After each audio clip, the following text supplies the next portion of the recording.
ಒಬ್ಬ ನಿರೂಪಕಿ ಬರ್ದಿದ್ಲು, ಈ ಹುಡುಗಿ ಬದುಕಿರೋ ತನಕ ನಮ್ಗೆ ಅವಕಾಶ ಸಿಗಲ್ಲ ನಿರೂಪಣೆಗೆ. ಈ ಇಬ್ಬರು ಮೆಚ್ಚಿನ ಜೋಡಿ ಅಪರ್ಣ ಅವ್ರಿಗೆ ತುಂಬಾ ಮೆಚ್ಚು. ಆದರೆ ಇದುವರೆಗೂ ಕೂಡ ಎಲ್ಲೂ ಕೂತು ಮಾತನಾಡಿದವರಲ್ಲ. ಈ ಆತ್ಮೀಯತೆ ಬಿಡಿಸಲಾರದ ಬಂಧ ಆಗಿದ್ದು ಹೇಗೆ? ಕಾರ್ಯಕ್ರಮಗಳು ಯಾವ್ದಾದ್ರು ಪ್ರೋಗ್ರಾಮ್ ಇದ್ರೆ ಹೇಳೋರು, ನಾವು ಹೋಗ್ತಾ ಇದ್ವಿ. ಅವ್ರದ್ದು ಯಾವ್ದಾದ್ರು ಕಾರ್ಯಕ್ರಮಗಳಿದ್ರೆ ರಾಸು ಈ ತರ ಇಂಥ ಕಡೆ ನಮ್ಮ ಪ್ರೋಗ್ರಾಮ್.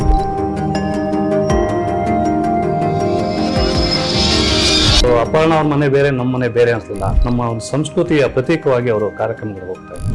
ನಾವು 105 ಕಾರ್ಯಕ್ರಮ ಮಾಡಿದೀನಿ ಸರ್. ಒಂದು ದಿವಸ ಅವ್ರನ್ನ ವೇದಿಕೆ ಕರಲಿಲ್ಲ ಅನ್ನೋ ನೋವು ನನಗೆ.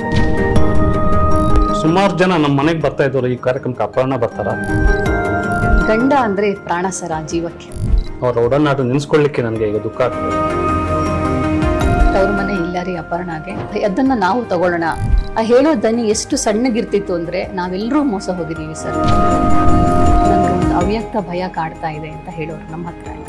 ಇಲ್ಲಿ ನಡೀತಿರುವಂತ ಸಮಾರಂಭ ಸನ್ಮಾನ ಎಲ್ಲ ನೋಡಿದ್ರೆ ನನಗೂ 60 ವರ್ಷ ಆಗ್ಬೇಕು, ಈ ರೀತಿ ಕಾರ್ಯಕ್ರಮ ಮಾಡ್ಕೋಬೇಕು ಅಂತ ಆಸೆ ಆಗ್ತಾ ಇದೆ.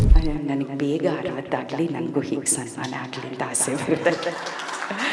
ನಂಗೆ ಆಸೆ ಇದೆ, ಇದೇನೋ ಆಗ್ಬೇಕು ಆ ಥರದ್ದು ಏನಾದ್ರು ಮೆನ್ಷನ್ ಮಾಡಿದ್ದು ಅಂತ ನನ್ನ ಹತ್ರ ಒಂದೆರಡು ಮಾತು ಹೇಳಿದ್ರು. ನಮ್ಗೆ ಈಗಲೂ ಅನಿಸ್ತದೆ, ಕೊನೆ ಮಾತು ಯಾಕೆ ಹೇಳಿದ್ರು. ಅಪರ್ಣ ಅಂದ್ರೆ ಕನ್ನಡ, ಅದು ಕನ್ನಡದ ಆಸ್ತಿ, ನಮ್ಮ ಆಸ್ತಿ. ದೈನಂದಿನ ಚಟುವಟಿಕೆ ಅಪರ್ಣ ಕಾಡ್ತಾ ನಾವು ಯಾವುದೇ ಕಾರ್ಯಕ್ರಮ ಮಾಡಲಿ, ರಾಸು ನನ್ ಬಿಟ್ಟು ಮಾಡ್ತಾ ಇದ್ದೀರಾ ಅಂತ ಅವ್ರು ಹೇಳ್ದಂಗೆ ರಾಸು. ಅಪರ್ಣ ಅವರ ಈ ಅಪಾರ ಜನಪ್ರಿಯತೆ ಮಧ್ಯೆ ಅವರು 2 ಘಟನೆಗಳು ಅವ್ರ ಮನಸ್ಸಿಗೆ ತುಂಬಾ ಘಾಸಿ ಆಗಿದೆ.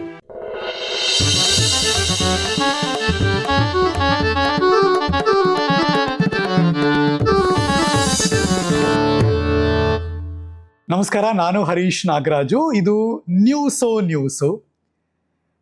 ನನ್ನನ್ನು ಪ್ರೀತಿಯಿಂದ ಹರಿ ಅಂತ ಕರೀತಾರೆ. ನನ್ನ ಜೊತೆ ಕುಳಿತುಕೊಳ್ಳೋ ಸೆಲೆಬ್ರಿಟಿಗಳ ಕಥೆ ಇದು ಹರಿಕತೆ.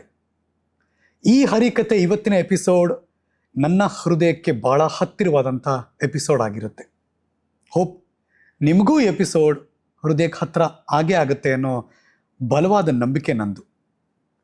1998ನೇ ಇಸ್ವಿ ಡಿಸೆಂಬರ್ 18ನೇ ತಾರೀಕು ಒಬ್ಬ ಹಳ್ಳಿಯಿಂದ ಬಂದಿರೋ ಒಬ್ಬ ಹುಡುಗನ ಒಂದು ಸಣ್ಣ ಸ್ಟೋರಿ ಹೇಳಿ ಈ ಮಾತುಕತೆ ಶುರು ಮಾಡ್ತೀನಿ ನಾನು.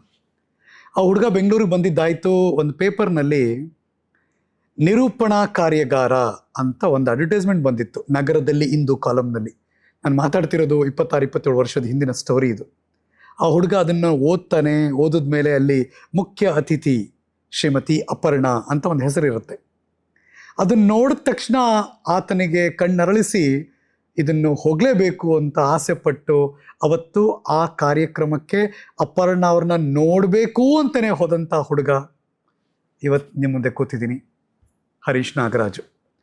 ಯಾಕೆ ಈ ಸ್ಟೋರಿನ ಒಬ್ಬ ಫ್ಯಾನ್ ಬಾಯಾಗಿ ನೆನಪಿಸ್ಕೋತಾ ಇದ್ದೀನಿ ಅಂದರೆ, ಊರಲ್ಲಿ ಕೂತು ದೂರದರ್ಶನದಲ್ಲಿ ಚಂದನದಲ್ಲಿ ಅವರ ಮಾತುಗಳನ್ನು ಮತ್ತು ಅವ್ರನ್ನ ನೋಡಿದ ನಾನು ಅವ್ರನ್ನ ನೋಡ್ಬೋದಲ್ಲ ಅನ್ನೋ ಆ ಆಸೆಗಣ್ಣಿನಿಂದ ಅವತ್ತು ಹೋಗಿದ್ದೆ, ನೋಡಿದೆ, ನಮಸ್ಕಾರ ಹೇಳಿದ್ದೆ. ಅದಾದಮೇಲೆ ಹಲವಾರು ಹಂತಗಳಲ್ಲಿ ನಾನು ನಿರೂಪಕನಾಗಿ ಶುರು ಮಾಡಿದೆ. ಅವ್ರ ಜೊತೆ ಒಡನಾಟ ಬೆಳೀತು. 100 ಕಾರ್ಯಕ್ರಮ, 10 ವೇದಿಕೆಗಳು, ಪ್ರತಿಷ್ಠಿತ ಕಾರ್ಯಕ್ರಮದಲ್ಲಿ ಅವ್ರನ್ನ ಜೊತೆ ನಿಂತು ಮಾತಾಡಿದೆ.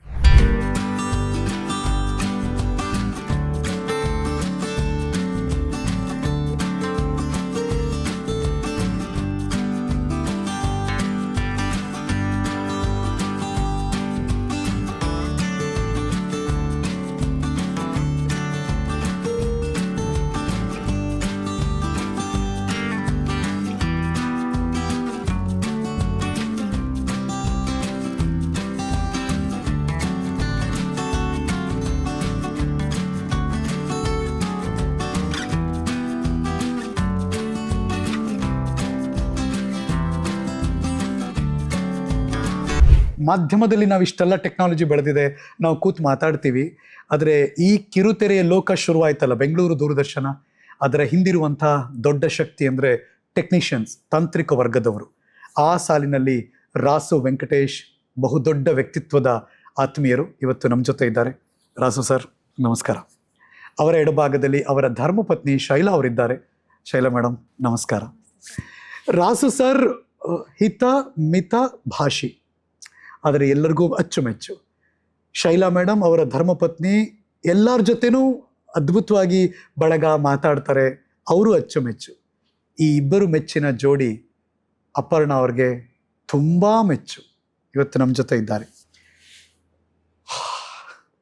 ಒಂದು ಡೀಪ್ ಬ್ರೆತ್ ಸರ್, ಹಿಂಗೆ ಮಾತಾಡ್ಬೇಕಾರಲ್ಲ ಯಾವಾಗಲೂ ಅನಿಸುತ್ತೆ ನಮಗೆ. ಸರ್, ಜುಲೈ 11 ಇವತ್ತು ಈ ಶೋ ನಿಮ್ಮ ಜೊತೆ ಮಾತಾಡೋಕೆ ಕೂರ್ತಾ ಇದ್ದೀನಿ. ಮನೆಯಿಂದ ಬರ್ಬೇಕಾದ್ರೆ ಏನಿತ್ತು ಸರ್ ನಿಮ್ಮ ತಲೆಯಲ್ಲಿ? ಅದೇ ಅಪರ್ಣ ಅವ್ರ ಬಗ್ಗೆ, ಅವರ ಒಡನಾಟ ನೆನೆಸ್ಕೊಳ್ಳಿಕ್ಕೆ ನನಗೆ ಈಗ ದುಃಖ ಆಗ್ತಾಯಿದೆ. ಬಟ್ ಹೇಳಲೇಬೇಕಾದಂಥ ಒಂದು ಅನಿವಾರ್ಯತೆ. ಅವರ ಕೊನೆಯ ದಿನ ನಾನು ಏನು ನೋವು ಅನುಭವಿಸ್ತೀನಿ ಅಂತ ಹೇಳಬೇಕು ಅಂತ ಅನ್ಸುತ್ತೆ. ವಾಸ್ತವವಾಗಿ ಅವತ್ತು ನಮ್ಮ ಅಕ್ಕ ಅವ್ರಿಗೆ ಹೃದಯ ಚಿಕಿತ್ಸೆ ಇತ್ತು ಮೈಸೂರಲ್ಲಿ. ನಿಮ್ಮ ಅಕ್ಕ ಅವ್ರಿಗೆ? ಹೌದು. ನಾವು ಇಲ್ಲಿಂದ ಬೆಳಗ್ಗೆ ಕಾರಲ್ಲಿ ಹೊರಟು ಅಲ್ಲಿ ಆಸ್ಪತ್ರೆ ತಲುಪಿದ್ದೆ. ಅಷ್ಟರೊಳಗೆ ನನಗೆ ಇಲ್ಲಿಂದ ಫೋನ್ ಬಂತು. ಹೊಸ್ತಾರೆ ಅವರು ಫೋನ್ ಮಾಡಿದರು, ರಾಸು ಅವರೇ ದಯವಿಟ್ಟು ಬಂದುಬಿಡಿ ವಾಪಸ್ಸು ಅಂತ. ನೀವು ನಂಬ್ತಿರೋ ಆಸ್ಪತ್ರೆ ಒಳಗೆ ಹೋಗಲಿಲ್ಲ ನಮ್ಮ ಅಕ್ಕನ ನೋಡಲಿಕ್ಕೆ. ನಾನು ಹಾಗೇ ಕಾರಲ್ಲಿ ವಾಪಸ್ ಬಂದ್ಬಿಟ್ರಿ. ವಾಪಸ್ ಬಂದಾಗ 4:15 ಆಗಿತ್ತು. ಅಷ್ಟರೊಳಗಾಗಲೇ ಅವ್ರು ICUಗೆ ಶಿಫ್ಟ್ ಮಾಡಿದರು ಅಪರ್ಣವ್ರನ್ನ. ಆಮೇಲೆ ಹೋಗಿ ನೋಡಿದೆ. ಅವರು ಸದಾ ಮಾತಾಡ್ತಿದ್ದಂಥ ಅಪರ್ಣ ಮಾತೇ ಆಡೋಕ್ಕಾಗದೆ ಒಂದು ರೀತಿಯಲ್ಲಿ ಮೌನದ ರೀತಿಯಲ್ಲಿ ಮಲಗಿರೋದು ನೋಡಿ ಸ್ವಲ್ಪ ದುಃಖ ಆಯ್ತು ನನಗೆ. ಹಾಗೆ 6:30 7 ಗಂಟೆ ತನಕ ಅಲ್ಲೇ ಇದ್ದೆ. ಹೊಸ್ತಾರೆ ಅವ್ರು ಹೇಳಿದ್ರು, ರಾಸು ಅವರೇ ಬೇಕಾ ನೀವು ಮನೆಗೆ ಹೋಗಿರಿ, ನಾನು ರಾತ್ರಿ ಇರ್ತೀನಿ, ಬೆಳಗ್ಗೆ ನೀವು ಬನ್ನಿ ಅಂತ ಹೇಳಿದ್ರು. ನಾನು ಭಾರವಾದ ಮನಸ್ಸಿಂದನೇ ಹೊರಟೆ. ನನಗೆ ಹೋಗೋ ಮನಸ್ಸಿರಲಿಲ್ಲ. ಬಟ್ ಅವ್ರಿಗೆ ಬೇಜಾರಾಗ್ತದೆ ಅಂತ ಹೊರಟೆ. ನಾನು ಮನೆಗೆ ಹೋಗಲಿಲ್ಲ. ನಾನು ಅಲ್ಲೇ NR ಕಾಲನಿ ನಮ್ಮ ಸ್ನೇಹಿತರು ಮನೆಗೆ ಹೋಗಿ ಕೂತಿದ್ದೆ. ಸರ್, ಹೊಸ್ತಾರೆ ಅವ್ರು ಹಿಂಗೆ ಹೇಳಿದ್ರು, ಹೋಗಿ ಬನ್ನಿ ಪರವಾಗಿಲ್ಲ ಅಂತ ಬಂದೆ. ಮನಸ್ಸಿಲ್ಲ, ಅದಕ್ಕೆ ಇಲ್ಲಿ ಬಂದಿದ್ದೀನಿ ಅಂತಂದೆ. ಅಲ್ಲೇ ಕೂತ್ಕೊಂಡು ಮಾತಾಡ್ತಾಯಿದ್ದೆ. 10 ನಿಮಿಷ ನನಗೆ ಹೊಸ್ತಾರೆ ಮೆಸೇಜ್ ಬಂತು, ರಾಸು ಪ್ಲೀಸ್ ಕಮ್ ಬ್ಯಾಕ್ ಅಂತ. ಇಮಿಡಿಯೇಟ್ ಮತ್ತೆ ಓಡೋದೆ. ಅವರು ಮನಲಿದ್ದೆ ಅಂದ್ಕೊಂಡಿದ್ರು, ಬಟ್ ಹತ್ರನೇ ಇದ್ದೆ. ನಾನು ಓಡೋದೆ ಶಾಂತಿ ಆಸ್ಪತ್ರೆಗೆ. ಅಷ್ಟರೊಳಗಾಗಲೇ ಅಂತಿಮ ಸ್ಟೇಜಲ್ಲಿ ಇತ್ತು. ಅವರು ಇದು ಸಲ ಬಿಡ್ತಾಯಿದ್ರು. ನೋಡ್ಲಿಕ್ಕಾಗಲಿಲ್ಲ ಒಂದು ಕ್ಷಣ ನನಗೆ. ಆಮೇಲೆ ಅದೇ ಕೊನೆಯ ಸ್ಟೇಜ್ನಲ್ಲಿ ಇದ್ದಾರೆ, ಏನೂ ಮಾಡಲಿಕ್ಕಾಗಲ್ಲ ಅಂಥೇಳಿ ಅಲ್ಲಿದ್ದವರೆಲ್ಲ ಮಾತಾಡ್ಕೊಂಡ್ವಿ. ಆಮೇಲೆ ರಾತ್ರಿ ಆಗಿತ್ತಾಗಲೇ ಯಾರಿಗೂ ವಿಷಯ ತಿಳಿಸೋದು ಬೇಡ, ಎಲ್ಲ ಮಲಗಿರ್ತಾರೆ ಅಂಥೇಳಿ ನಾವು ಹೊಸ್ತಾವ್ರೆ ಕೂತ್ಕೊಂಡು ಬೆಳಗ್ಗೆ ವಿಷಯ ಹೇಳೋಣ ಅಂತಂದರೆ ಅದು ಯಾವ ರೀತಿ ಸ್ಪ್ರೆಡ್ ಆಯಿತು ಅಂದರೆ ನಮಗೆ ಫೋನ್ಗಳು ಬರೋಕ್ಕೆ ಶುರುವಾಯಿತು. ಅದು ಎಲ್ಲಿಂದ ಸುದ್ದಿ ಲೀಕ್ ಆಯಿತು ನಮ್ಗೆ ಗೊತ್ತಿಲ್ಲ. ನಿಜಾನ ಅಂತ ನಮಗೆ ಎಲ್ಲ ಕೇಳಲಿಕ್ಕೆ ಶುರು ಮಾಡೋದು. ನಮಗೆ ಒಂದು ಕ್ಷಣ ಗಾಬರಿ ಆಯಿತು, ಏನಿದು ಹಿಂಗಾಗ್ತಾ ಇದೆ, ನಾವು ಯಾವುದನ್ನು ಹೇಳಬಾರ್ದು ಅಂದ್ಕೊಂಡಿದ್ವೋ ಅದು ಈ ಥರ ಸುದ್ದಿ ಆಗ್ತಾ ಇದೆಯಲ್ಲ ಅಂಥೇಳಿ. ಆಮೇಲೆ ಹೊಸ್ತಾರೆ ಅವರು ಒಂದು ಕ್ಲಿಪ್ ಮಾಡಿ ಈ ಥರ ಹಿಂಗಾಗಿದೆ, ಯಾರು ಇದಕ್ಕೆ ಗಾಬರಿ ಆಗಬೇಡಿ, ನಾವು ಬೆಳಗ್ಗೆ ಎಲ್ಲರಿಗೂ ಪ್ರದರ್ಶನಕ್ಕೆ ಅವಕಾಶ ಮಾಡ್ತೀವಿ ಅಂತೆಲ್ಲ ಹೇಳಿದರು. ಸೊ ಅವತ್ತು ಆ ಕ್ಷಣನೇ ಅವ್ರು ಹೋಗ್ತಾನೆ ನಾವು ಅಂದ್ಕೊಂಡಿಲ್ಲ. ಇನ್ನೂ ಒಂದು ತಳ್ಕೊಂಬಂದಿದ್ರು 6 ತಿಂಗಳಿಂದ. 2 ವರ್ಷದ ತನಕ ಅವ್ರು ತಳ್ಕೊಂಬಂದಿದ್ರು. ಅಷ್ಟು ಬೇಗ ನಮ್ಮನ್ನು ನಗಲ್ತಾರೆ ಅಂತ ಅಂದ್ಕೊಂಡಿರಲಿಲ್ಲ. ಅವ್ರ ಮನೆಯಲ್ಲಿ ಒಡ ಹುಟ್ಟಿದ ಅಣ್ಣ, ಒಡ ಹುಟ್ಟಿದ ಅಕ್ಕ ಅಂತ ಯಾರಾದರೂ ಇದ್ದರೆ ಅವ್ರು ಎಷ್ಟು ಮಾಡ್ತಾರೋ ನಿಜ. ಆದರೆ ಅಷ್ಟೇ ನೀವಿಬ್ಬರು ಅವರ ಬದುಕಿನಲ್ಲಿ ಹಾಗಿದ್ರಿ ಅನ್ನೋದಿದೆಯಲ್ಲ, ಆಕೆ ಯಾವಾಗಲೂ ಸ್ಮರಿಸ್ತಾರೆ ಅಲ್ವಾ. ಅಂದರೆ ನಮ್ಮ ಸೇವೆ ಮಾಡ್ತಿದ್ದೀರ ನೀವು ಅಂತ ಯಾವಾಗಲೂ ಅನ್ಕೋತಾ ಇದ್ರು. ಶೈಲಮ್ಮ, ಏನೋ ನೀವು ನೆನೆಸ್ಕೊಂಡ್ರೆ ಅದು ಎಮೋಷ್ನಲ್ ಫೀಲ್ ಅದು ಯಾವಾಗ? ಅದು ಒಂದ್ಸತಿ ಅದೇ ಅವ್ರದ್ದು ಕೊನೆ ದಿನಗಳು ಅಂತ ನಮಗೆ ಗೊತ್ತಿರಲಿಲ್ಲ. ಬಟ್ ಸ್ವಲ್ಪ ಪ್ರಾಬ್ಲಮ್ ಇದೆ ಅಂತ ಗೊತ್ತಾದಾಗ ಹಾಸ್ಪಿಟಲೈಸ್ ಆಗಿದ್ದಾರೆ, ನಾವು ಅಟೆಂಡ್ ಮಾಡಬೇಕು ಅಂದರೆ ಒಬ್ರಲ್ಲ ಒಬ್ರು ಬೇಕು ಅನ್ನೋದು ನಮ್ಗೆ ಅರ್ಥ ಆಗಿತ್ತು. ಆವಾಗ ನಾನು ಇವರು ಮನೇಲಿ ಮಾತಾಡ್ಕೊಂಡ್ವಿ. ಅವರಿಗೆ ಅಣ್ಣ ಹೆಲ್ಪ್ಲೆಸ್ ಆಗಿದ್ರು, ಅಮ್ಮ ಅಪ್ಪ ಇಬ್ಬರೂ ಇರಲಿಲ್ಲ, ತವ್ರ ಮನೆ ಇಲ್ಲ ರೀ ಅಪರ್ಣಾಗೆ. ಸೊ ಅದನ್ನು ನಾವು ತಗೊಳ್ಳೋಣ ಅಂದರೆ ನಮಗೆ ಐಡಿಯಾ ಇಲ್ಲ ಇಷ್ಟು ಬೇಗ ಹೀಗೆ ಅಂತೆಲ್ಲ ನೋ ಐಡಿಯಾ. ಅವ್ರು ಇರೋಷ್ಟು ದಿವಸ ಅವ್ರ ಜೊತೆಗೆ ಇರಬೇಕು ಅಂತ ನಾನು ಇವರು ಮಾತಾಡಿಕೊಂಡು ನಮ್ಮದೊಂದು ಜೊತೆಲಿ ಇನ್ನಷ್ಟು ಜನ ಸ್ನೇಹಿತರೆಲ್ಲ ಇದ್ದೀವಿ, ನಾವು ಆತ್ಮೀಯರು ಎಲ್ಲರೂ ಮಾತಾಡಿಕೊಂಡು ಮನೆ ಮಗಳನ್ನು ಹೇಗೆ ಅವಳನ್ನು ನಮ್ಮ ಮನೆ ಮಗಳು ಆಸ್ಪತ್ರೆಯಲ್ಲಿದ್ದರೆ ನಾವು ಹೇಗಿರ್ತೀವಲ್ವ ಮನೆಯವರು, ಇವತ್ತು ಯಾರು ಮಧ್ಯಾಹ್ನ ಯಾರು ಊಟ ತೊಗೊಂಡು ಹೋಗ್ತೀರಾ, ಯಾರು ರಾತ್ರಿ ಯಾರು ಉಳ್ಕೋತೀರಾ, ಆ ಥರದನ್ನೆಲ್ಲ ಪ್ಲ್ಯಾನ್ ಮಾಡಿಕೊಂಡು ಅವ್ರ ಜೊತೆ ಇರ್ತಾ ಇದ್ವಿ. ಆದರೆ ಆಕೆ ಹೇಗಿರ್ತಾ ಇದ್ರು ಅಂದರೆ ತುಂಬ ಆಶ್ಚರ್ಯ, ತುಂಬ ಅದನ್ನು ಎಲ್ಲರೂ ಪಾಲಿಸ್ಬೇಕು ಅಂತ ನನಗನ್ಸೋದು. ಆಕೆ ಪೇಷಂಟ್ ಥರ ಇರ್ತಾ ಇರಲಿಲ್ಲ ಸರ್, ಪೇಷಂಟ್ ಥರನೇ ಇರ್ತಾ ಇರಲಿಲ್ಲ. ಹೋದ ತಕ್ಷಣ ನಮ್ಮನ್ನು ವೆಲ್ಕಮ್ ಮಾಡೋದಾಗಲಿ, ವೆಲ್ಕಮ್ ಅಂದರೆ ಕಾಯ್ತಾ ಇರೋರು ನಮಗೋಸ್ಕರ ಆಸ್ಪತ್ರೆಯಲ್ಲಿ. ಆವಾಗ ಹೋದ ತಕ್ಷಣ ನಗ್ನಗ್ತಾ ಮಾತು, ಆ ನೋವನ್ನು ಅವ್ರು ಹೇಳ್ಕೊಡೋ ರೀತಿ ಇದೆಯಲ್ಲ, ಅವ್ರು ಇವ್ರ ಹತ್ರ ಹೇಳ್ತಾ ಇರೋ ನನಗೆ ಒಂದು 10,000 ಬರ್ಜಿ ಈಟಿದೆ ಎಷ್ಟು ನೋವಾಗುತ್ತೋ ಆಗ ನಂಗೆ ನೋವಾಗ್ತಾ ಇದೆ ಅಂತ ಹೇಳುವಾಗ ಆ ಹೇಳೋ ದನಿ ಎಷ್ಟು ಸಣ್ಣಗಿರ್ತಿತ್ತು ಅಂದರೆ ನಾವೆಲ್ಲರೂ ಮೋಸ ಹೋಗಿದ್ದೀವಿ ಸರ್. ಆ ನೋವಿನ ಅಗಾಧತೆ ನಮಗೆ ಯಾರಿಗೂ ನಿಜಕ್ಕೂ ಅರ್ಥ ಆಗಿಲ್ಲ, ಯಾರಿಗೂ ಅರ್ಥ ಆಗಲಿಲ್ಲ. ಇದನ್ನು ಎಲ್ಲರೂ ನಾವು ಮಾತಾಡ್ಕೊಳ್ತಾ ಇದ್ವಿ, ಅಯ್ಯೋ ಇಷ್ಟೊಂದು ನೋವು ಪಡ್ತಾ ಇದ್ಲ, ಬಟ್ ಇಷ್ಟು ಸಣ್ಣ ಧ್ವನಿನಲ್ಲಿ ಇಷ್ಟು ಅಂದರೆ ಅಂತ ಏನು ಸಣ್ಣ ತಲೆನೋವು ಬಂದರೆ ನಾವು ಹೇಗೆ ಹೇಳ್ತೀವೋ ಆ ಥರ ಹೇಳ್ತಾ ಇದ್ದಾರಲ್ಲ ಅನ್ನೋ ಥರ ನಮಗೆ ಅನ್ನಿಸ್ತಾ ಇತ್ತು. ಆಮೇಲೆ ಆಸ್ಪತ್ರೆಯಲ್ಲಿ ಮಾತು ಮಾತು ಮಾತು, ಅವ್ರ ಮೈಕ್ ಹಿಡಿದ್ರೆ ಎಷ್ಟು ಮಾತಾಡ್ತಾ ಇದ್ರು. ಆವಾಗಲೂ ಆಸ್ಪತ್ರೆಯಲ್ಲಿ ಇದ್ದಾಗಲೂ ಕೂಡ ಆ ಇಂಜೆಕ್ಷನ್ ಪ್ರಭಾವದಲ್ಲಿ ಅವರು ಸ್ವಲ್ಪ ಕಂಡೀಷನ್ ಗುಡ್ ಇರುವಾಗ ಅಷ್ಟು ನಗು, ಅಷ್ಟು ಹಾಸ್ಯ, ಅಷ್ಟು ಸರಳತೆ, ಅಷ್ಟು ಕನ್ಸರ್ನ್ ನಮ್ಮ ಬಗ್ಗೆ. ಅವರು ಅಂಡರ್ ಲಾಸ್ಟ್ ಸ್ಟೇಜು, ನಾವು ಎಲ್ಲ ನಾರ್ಮಲ್ ಆಗಿರೋರು. ಊಟ ಮಾಡಿದ್ರ, ರಾಸು ನಿಮಗೆ ಜ್ಯೂಸ್ ತರಿಸಿಟ್ಟಿದ್ದೀನಿ ಕುಡೀರಿ, ಸತ್ಯಪ್ರಸಾದ್ ನಿಮ್ಗೆ ಇದನ್ನು ತಂದಿಟ್ಟು ತರಿಸಿಟ್ಟಿದ್ದೀನಿ ತೊಗೊಳ್ಳಿ, ನೀವು ಇದು ತೊಗೊಳ್ಳಿ.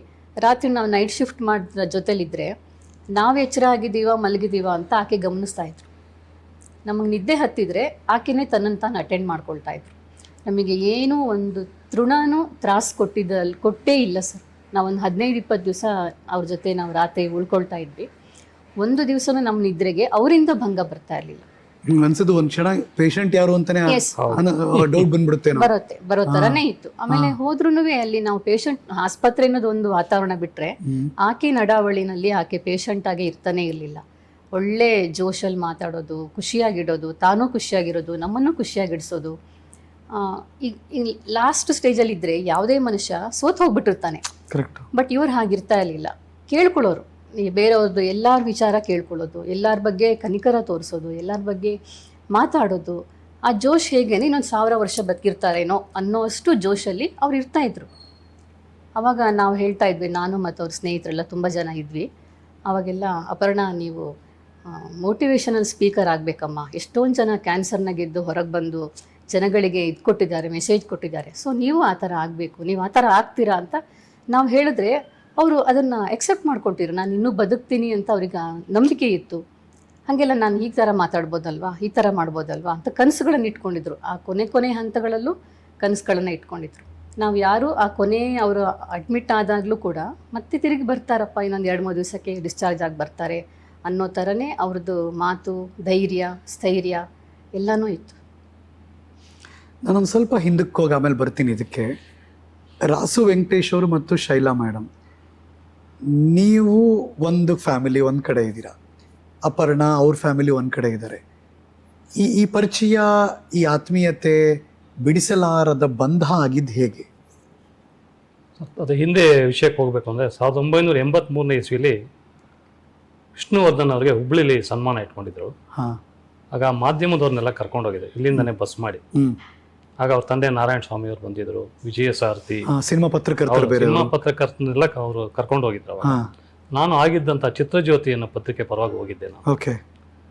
ಆಗ ಅಲ್ಲಿ ನಮ್ಗೆ ನಾರಾಯಣ ಸ್ವಾಮಿ ಅವ್ರ ಪರಿಚಯ ಆಯಿತು. ಕಾರ್ಯಕ್ರಮ ಮುಗಿಸ್ಕೊಂಡು ಬಂದ್ವಿ, ಮನೆಗೆ ಬನ್ನಿ ಅಂತಂದ್ರು. ಆಮೇಲೆ ಅವ್ರ ಮನೆಗೆ ಹೋಗ್ಲಿಕ್ಕೆ ಶುರು ಮಾಡಿದೆ. ಆಗಲೇ ಅಪರ್ಣ ಅವ್ರಿಗೆ ಬಂದಿದ್ರು, ಬಟ್ ಇದೇ ಅಪರ್ಣ ಅಂತ ನಾವು ಅನ್ಕೊಳ್ಳಿಕ್ಕೆ ಸಾಧ್ಯ ಇಲ್ಲ.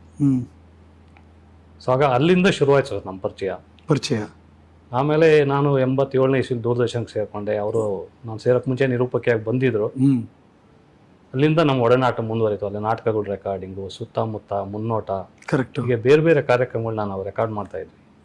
ಕಾರ್ಯಕ್ರಮಕ್ಕಿಂತ ಹೆಚ್ಚಾಗಿ ಆ ನಂತರ ಮತ್ತು ಆ ಮುಂಚೆ ನಾವು ಸೇರ್ತಾ ಇದ್ವಿ. ರೆಕಾರ್ಡಿಂಗಿಗೆ ಮುಂಚೆ ಕೂತ್ಕೊಂಡು ಹರಟೆ ಹೊಡೆಯೋದು, ಇಲ್ಲಿ ಏನೇನು ನಡೀತಾ ಇದೆ ಕಾರ್ಯಕ್ರಮಗಳು, ಸ್ನೇಹ ಅಂದರೆ ಏನು, ಎಲ್ಲ ನಾವು ತುಂಬ ಚರ್ಚೆ ಮಾಡ್ತಾ ಇದ್ವಿ. ಹಾಗೆ ನಮ್ಮ ಬಾಂಧವ್ಯ ಬೆಳ್ಕೊಂಡು ಹೋಯ್ತು. ನಮ್ಮ ಪಳನಿಸ್ವಾಮಿ ಅಂತ ಒಬ್ಬರು ಡೈರೆಕ್ಟರ್ ಇದ್ದು ದೂರದರ್ಶನದಲ್ಲಿ, ಅವರು ಒಂದು ವರ್ಷ ದೀಪಾವಳಿಗೆ ದಿನವಿಡೀ ಲೈವ್ ಕಾರ್ಯಕ್ರಮ ಮಾಡಿದ್ರು. ಬೆಳಗ್ಗೆಯಿಂದ ಹಿಡಿದು ಸಂಜೆ 6 ಗಂಟೆ ತನಕ ನೇರ ಕಾರ್ಯಕ್ರಮ. ಇಡೀ ದಿನ ಮೈಕ್ ಮುಂದೆ ನಿಂತಿದ್ದವರು ಅಪರ್ಣ. ಇಡೀ ದಿನ ಲೈವ್ ಮಾಡಿದ್ರು. ಹೌದು, ಬೆಳಗ್ಗೆ 8 ಗಂಟೆಗೆ ಬಹುಶಃ ಶುರುವಾಯಿತು. ಅಲ್ಲಿಂದ ಸಂಜೆ 6 ಗಂಟೆ ತನಕ ನೇರ ಪ್ರಸಾರ, ಇಡೀ ಕಾರ್ಯಕ್ರಮ ನಿರೂಪಕಿ ಅಪರ್ಣ. ಆ ಕಾರ್ಯಕ್ರಮವನ್ನು ಮುಗಿಸಿ ಬಂದಾಗ ನನಗಾದ ಒಂದು ಖುಷಿ, ಸಂತೋಷ, ಹೆಮ್ಮೆ ಅದನ್ನೆಲ್ಲ ಅವ್ರಿಗೆ ಹೇಳ್ಕೊಂಡಾಗ ಅವರು ತುಂಬ ಖುಷಿ ಪಟ್ಟಿದ್ರು. ಸೊ ಅಲ್ಲಿಂದ ನಮ್ಮ ಒಂದು ಬಾಂಧವ್ಯ ಹಾಗೆ ಮುಂದುವರ್ಕೊಂಡು ಬಂತು.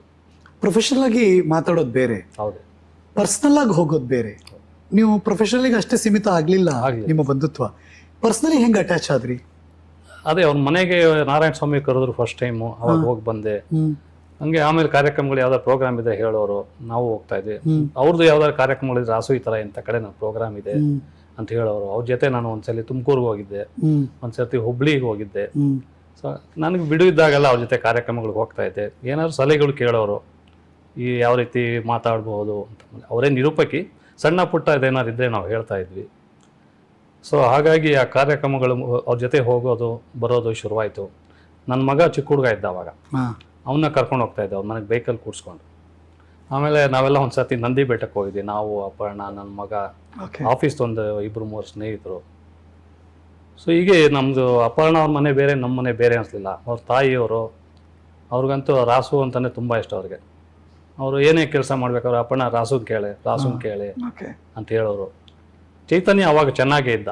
ಈಗ ಕಳೆದ ಒಂದು 5-6 ವರ್ಷಗಳಲ್ಲಿ ಪಾಪ ಆರೋಗ್ಯ ಇದು ಮಾಡ್ಕೊಂಡ ಅಷ್ಟೇ. ಅವನು ಕೂಡ ಚೆನ್ನಾಗಿದ್ದ. ನಾವೆಲ್ಲ ಹೋಟ್ಲುಗಳಿಗೆ ಹೋಗ್ತಾ ಇದ್ವಿ, ಸಂಜೆ ಏನಾದ್ರು ಬೇಜಾರಾಯಿತು ಅಂತಂದರೆ ಅವ್ರ ಅಮ್ಮನೂ ಬರೋರು. ಸೊ ನಾವು ನಮ್ಮ ಮನೆ ಹೇಗಿದೆಯೋ ಹಾಗೆ ಇರ್ತಾ ಇದ್ವಿ. ಅಲ್ಲೂ ಕೂಡ ಹೋದಾಗಲೂ ಅವರು ಹಾಗೆ ಟ್ರೀಟ್ ಮಾಡ್ತಾಯಿದ್ರು. ನೀವು ನೋಡಿದ್ದು ಯಾವಾಗ ನಿಮ್ಮ ಸಂಪರ್ಕಕ್ಕೆ ಫ್ಯಾಮಿಲಿ ಜೊತೆ ಆಗಿದ್ದ ಅಪರ್ಣ ಜೊತೆ? ನಾನು ಸ್ವಲ್ಪ ಹಿಂದೇಟು ಹೊಡಿತಾ ಇದ್ದೆ ಸರ್. ಅವರು ಸೆಲೆಬ್ರಿಟಿ, ನಾನು ಸ್ವಲ್ಪ ಹಿಂದೇಟೆ ಹೊಡಿತಾ ಇದ್ದೆ. ನಮ್ಮನೆ ನನ್ನ ಮಗನ ಮುಂಜಿ ಆದಾಗ ಅವರು ಬಂದಿದ್ದರು, ಬಟ್ ಮುಂಜಿ ಎಲ್ಲ ಮುಗ್ದು ಆಮೇಲೆ ಬಂದರು. ಆವಾಗ ಮಾತಾಡಿಸಿದ್ವಿ. ನೆಕ್ಸ್ಟು ನಾನು ಅವಾಗ ಏನು ಹೇಳಿದೆ ಅಂದರೆ, ನನಗೆ ಸಖಿ ಗೀತ ಬರಿತಾ ಇದ್ರು ಅವರು. ಹೌದು, ಒಂದು ತುಂಬ ವರ್ಷಗಳು ಬರೆದಿದ್ದಾರೆ. ಅದನ್ನು ನಾನು ಫಾಲೋ ಮಾಡ್ತಾ ಇದ್ದೆ. ಹೇಳಿದೆ, ನನಗೆ ತುಂಬ ಇಷ್ಟ ನಿಮ್ಮ ಸಖಿ ಗೀತ, ನಾನು ತಪ್ಪದೇ ಓದ್ತಾ ಇದ್ದೆ ಅಂತ ಹೇಳಿದೆ. ಅದು ಮೊದಲನೇ ಭೇಟಿ. ಅದನ್ನು ಅವ್ರು ಎಷ್ಟು ಚೆನ್ನಾಗಿ ಜ್ಞಾಪಕ ಇಟ್ಕೊಂಡಿದ್ರು, ನಾನು ಮರೆತು ಬಿಟ್ಟಿದ್ದೀನಿ. ಮುಂದೆ ಯಾವಾಗಲೂ ಹೀಗೆ ಮಾತಾಡ್ತಾ ಇರ್ಬೇಕಾದ್ರೆ, ನೀವು ಅವತ್ತು ಹಾಗೆ ಹೇಳಿದ್ರಿ, ನಿಮ್ಮ ಮೊದಲನೇ ಮಾತೇ ನಂದು ಸಖಿ ಗೀತದ ಬಗ್ಗೆ ಅಪ್ರಿಸಿಯೇಷನ್ನು ಅಂತ ನೆನ್ಪಿಟ್ಕೊಂಡಿದ್ರು. ಆಮೇಲೂ ನನಗೆ ಹಿಂಜರಿಕೆನೆ, ಮತ್ತು ನನ್ನ ಪಾಡಿಗೆ ನಾನು ಇರ್ತಾ ಇದ್ದೆ. ಸರಿ, ಅವ್ರ ಮನೆ ಗೃಹ ಪ್ರವೇಶ ಆಯಿತು. ಅವರು ಪುಟ್ಟಣ ಕಣಗಲ್ ಅಪಾರ್ಟ್ಮೆಂಟ್ ತೊಗೊಂಡಾಗ ಆವಾಗ ಇವರು ನನ್ನನ್ನು ಕರ್ಕೊಂಡು ಹೋದರು. ಕರ್ಕೊಂಡು ಹೋಗುವಾಗಲೂ ನನಗೆ ಹಿಂದೇಟು, ದೊಡ್ಡವರು, ಎಸ್ ಸೇಮ್ ದೊಡ್ಡವರು ಹೇಗೆ ಅಂತ. ನಾವಿನ್ನೂ ಒಳಗೆ ಹೋಗ್ತಿದ್ದಂಗೆ ಓಡ್ ಬಂದು ತಬ್ಕೊಂಬಿಟ್ರು ಸರ್ ನನ್ನನ್ನು. ಅದು ಎಂಥ ವಾರ್ಮ್ ವೆಲ್ಕಮ್ ಅಂದರೆ, ಅದು ಮನಸ್ಸಿಗೆ ಒಳಗಡೆ ಉಳಿದ್ಬಿಡ್ತು. ಇದು ಒಂದು ಆಪ್ತ ಜೀವ ನಮಗೆ ಅನ್ನೋದು ಮನಸ್ಸೊಳಗಡೆ ಇಳಿತಾ ಹೋಯ್ತದು.